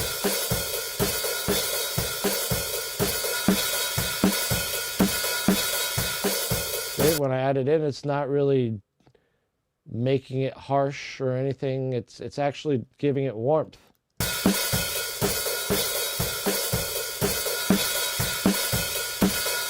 There you go. And then here's my kick. Everybody likes to hear the kick. Inside the kick drum. This is a long kick drum. So if you could see behind me, it's a long kick drum. Okay, it's a big. I think it's like 24 by 20 or something like that. 22 or something like that. I kind of forgot. I always forget shit. Where was I? No, that's my dog Emmett. No, so I put the microphone in halfway because it's so long. That's why the microphone is in there. It's getting more of the punchiness of the kick rather than the resonant tones from the kick. I don't want that full long. I don't really like that kick drum. I like the drum set, but if I were to get a new drum set, it'd be a Sugar Percussion Alaskan Yellow Cedar with a 24x12 kick drum. It's just shallower, and when you do shallower kick drums, you get a more of a bottom end with your kick, you know. And so I'm kind of mimicking that by putting the microphone halfway through, and that's the best I could do, other than like actually getting it cut, which I don't want to cut this kit. It's a very rare kit in my mind. I will never get rid of it. They don't sell Japanese birch Tamas Star Classic. At least for my knowledge, I can't find them. These were bought from Craigslist, so they're like, I'm like the third owner of them. So I guess the playability, obviously they hold up, you know, and they probably, molecules because the sound waves have been rearranged in such a way that the tone has just been baked into these drums already. But it's a stock. It's like the only thing that's not Tama is the snare, which is a cheapy. It's cheap. It's a PD, but it's one of their lower end snares. It's a trash snare, and yeah, I know, but we can't always get what we want, but we have it. You know what I mean? Eventually, I'll get me a nice snare, but you're looking at spending a lot of money for one piece of thing that you bang on real hard. So I feel like you can get a lot out of a cheap snare too. You know, why not? Just good heads on there. That's what, you know, make sure the chain is nice. Tune it higher than normal, I would say. I don't know. And then cover it. Because I'm not really after the resonant sound of the snare. I'm looking for more of a crack, and it's a thing to cover the muted snare thing. Is like I dig it. I've always dug it, you know. I never dug or was into like the big drum room sound, like with the snare in the way back and a like, you know, your 90s glam rock style drums or whatever. I was more into like it focused and deep and fat, you know, and garage band. So whatever. Anyways, let's go back. Okay, so this is the new song. This is the drums, and I like, we got some good tom grooves in here.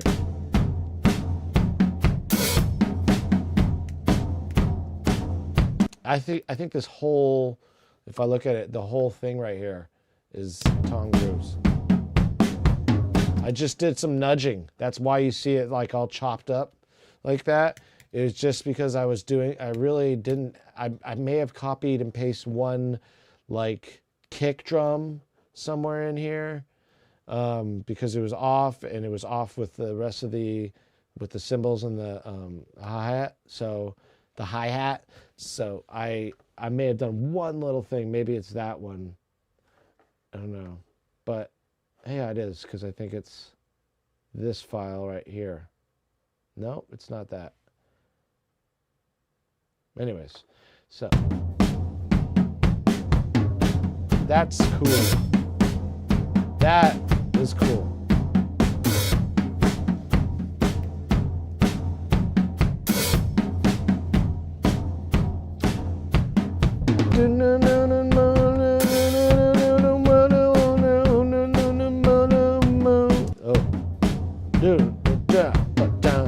remember that movie Wild Things with fucking what's his name, with Courtney Cox and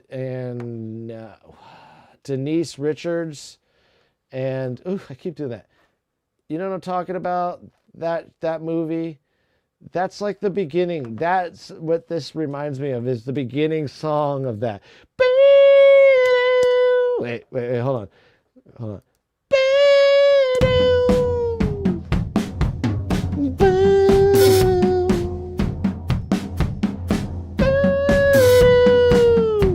know what I mean? That's what that reminds me of. A lot of my songs are kind of inspired by cinemas, you know? Things that I just grew up watching. Oh, that's awful. We know that. That's why oh, God. Oh. I'm not a drummer. I tell you, I'm not a drummer. That's what we get. That's what you get. You get what you pay for. You're not paying me shit, so why should I care?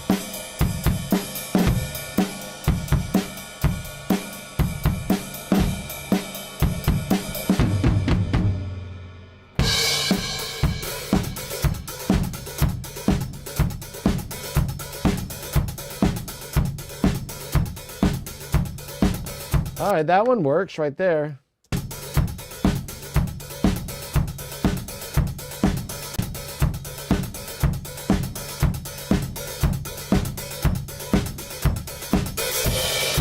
Yeah, I think that works. Gotta wait till that cymbal dies out. I think it's that one. Whoa, it's starting there? You don't say.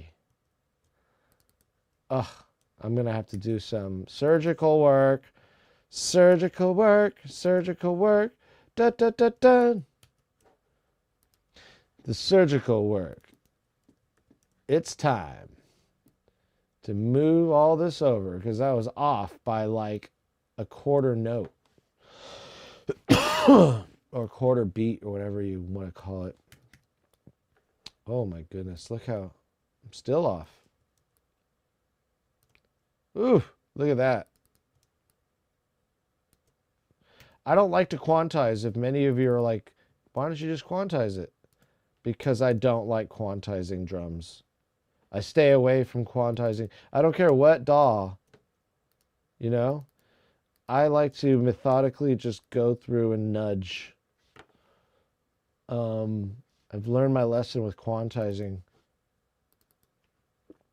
You can do it on certain things, and obviously on electronic instruments and stuff like that, and MIDI instruments, quantizing is definitely okay. Is this where we are? Let's see.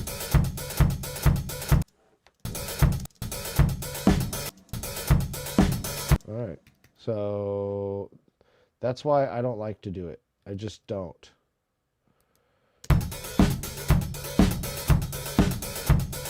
Because quantize changes the pitch of the note sometimes. It stretches it, it warps it, whatever you want to call it, and it does degrade the sound quality.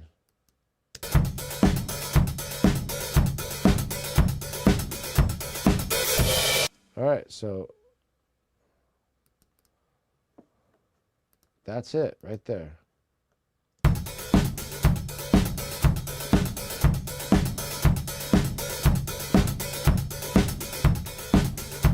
Well, at least it loops well, even though it's not on the right.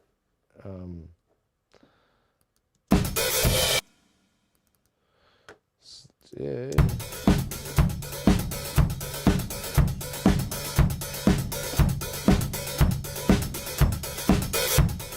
I don't like it.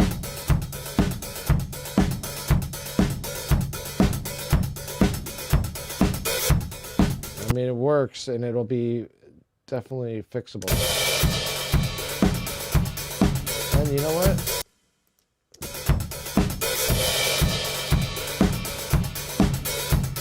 This works.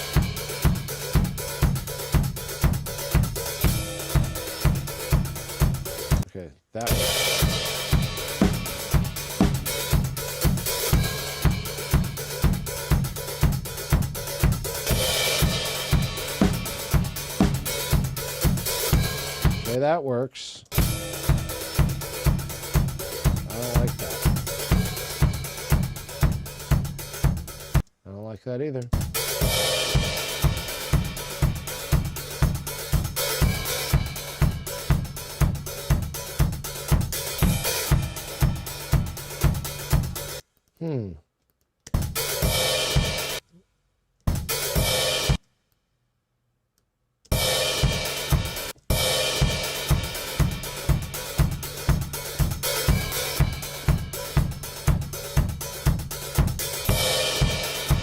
Whatever. We'll move it. We're nudging you.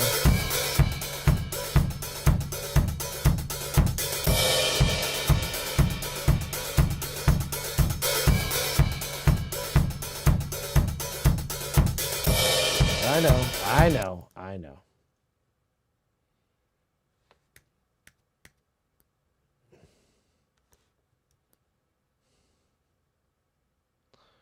Just do that. And then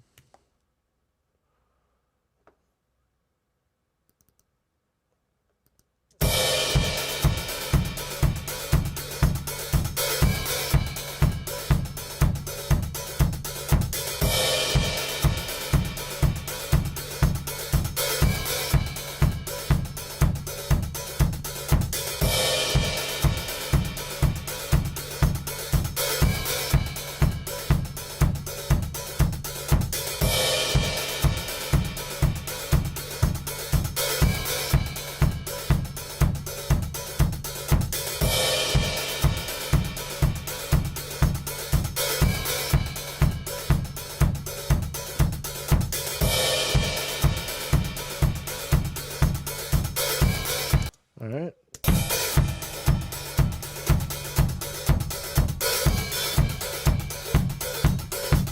I mean, that sounds cool. That sounds cool too.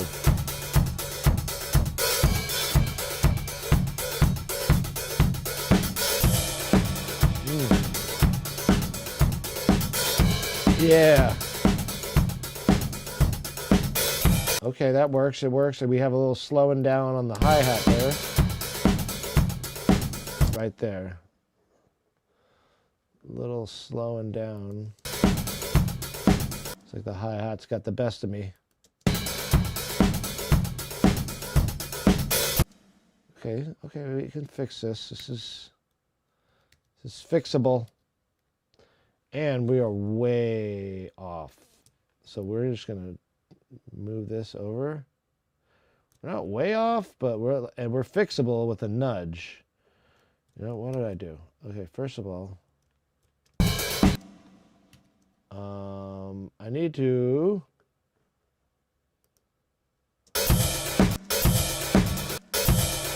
it's like I hit the symbol before or something. I'm not going to do that. Not going to do that. Just going to look and see what we got here. Oh!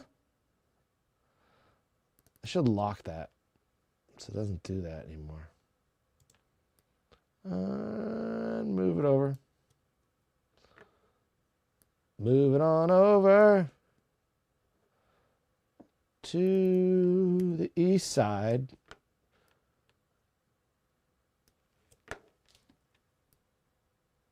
And move it on over to the east side. All right, let's try this.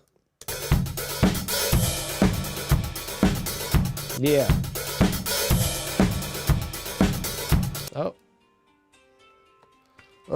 Oh, we got, hold on.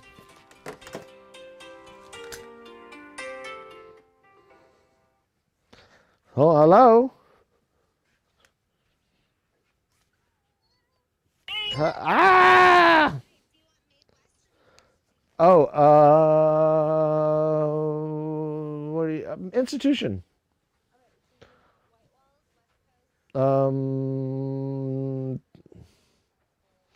West Coast. Oh, get chew. Yeah. What do you think? I don't know. Yeah. Oh, good. Yeah, chew's fine. Maybe 3, maybe 3. No nap. Oh boy. Oh well. That's fine.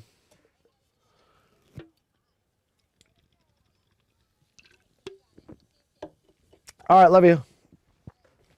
Bye. Oh.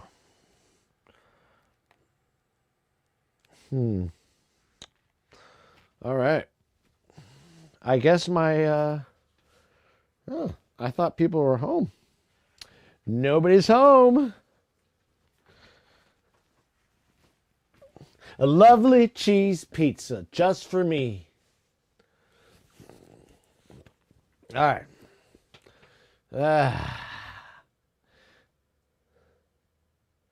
I gotta somehow make this camera better. You know? That way I'm not staring at my face.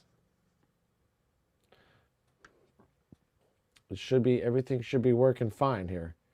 By the way, if you guys have not given me a follow yet, you got to do so. You got to do so, please. Pretty, please. We've got 42 out of 50 followers. We just need 8 more. 8 more. So that I can want more after that. Okay? Just need this. You know what it means? You know what it means to me? It means that I got 8 more followers. You know what that could do for me? Let's go make music.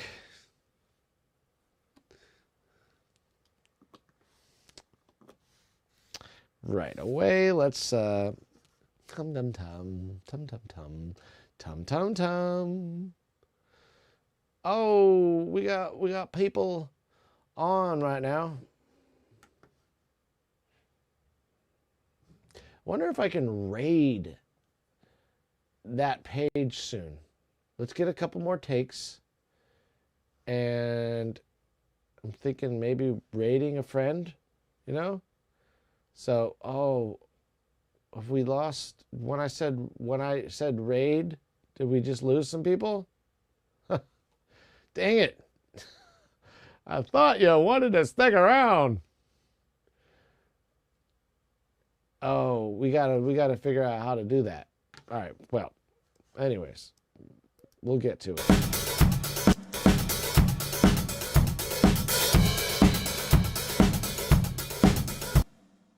We got a lot here. We got a lot there.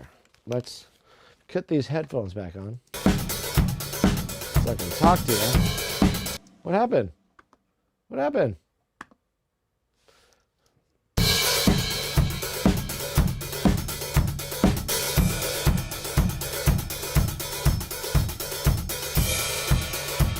That's all going to work somehow. It's all going to work. Yeah. Thank you. We needed something.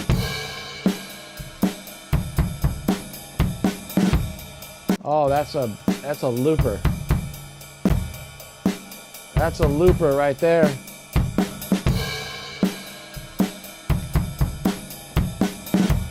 Yeah, that's a looper. We got a looper here. Oh man, I gotta adjust my Stream Deck so I can put like looper. Yeah.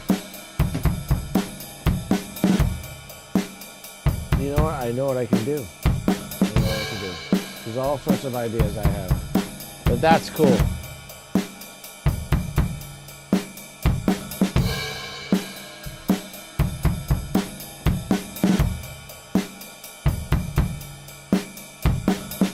Yeah.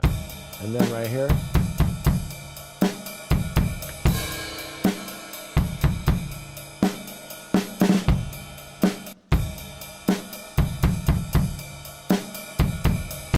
Boom. Right there.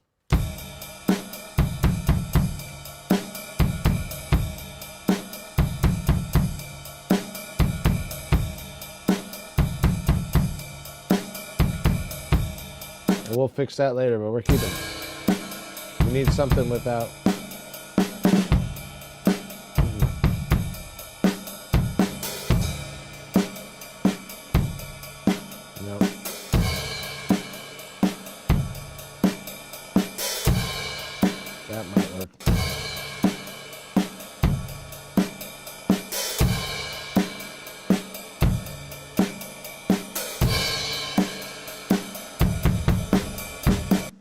Okay, then we got like 4 of those.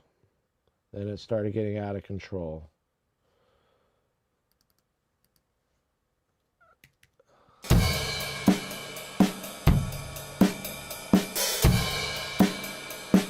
That's clean. We can fix that. That is fixable. It's a little delay, and it's obviously coming from here.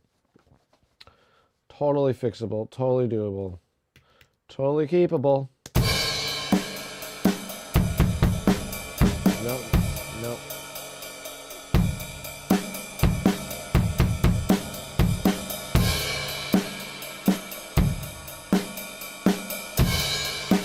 I like this. I don't know why.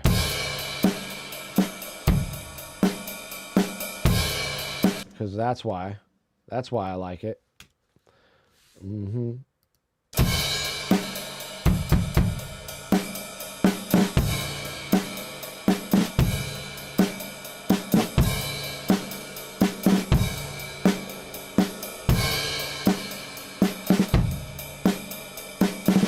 There we go. Boom. That's nice. Mm-hmm.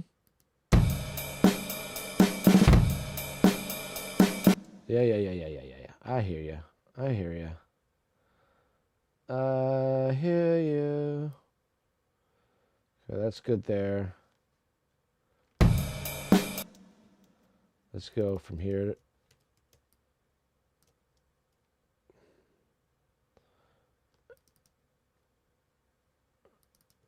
Oh my God.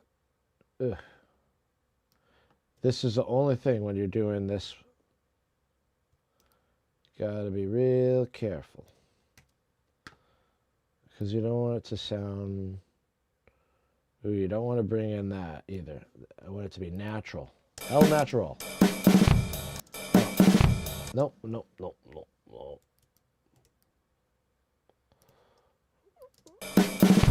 Nope. But, hold on.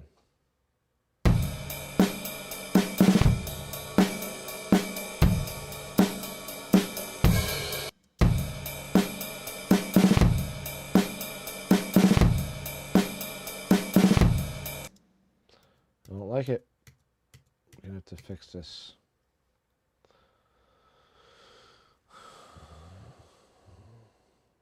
Fix it with something like this.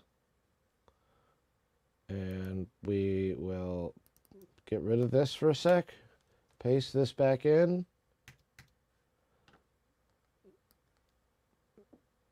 Bring that there.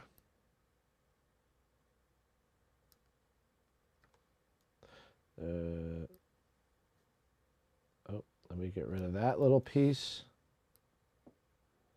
Wait, was that what I just...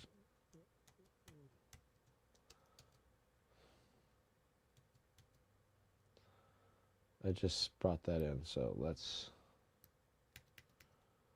Yeah. Ooh, what did I do? Oh, brother.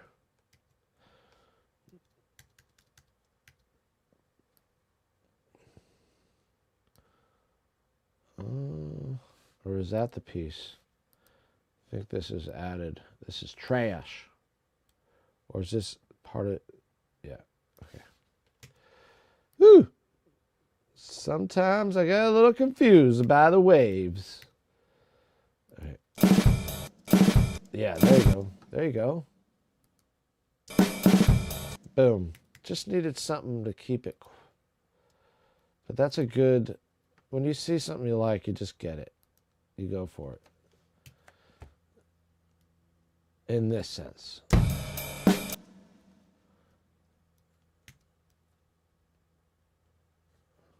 And in life. If you have dreams, follow them. Follow them! We're going to get there.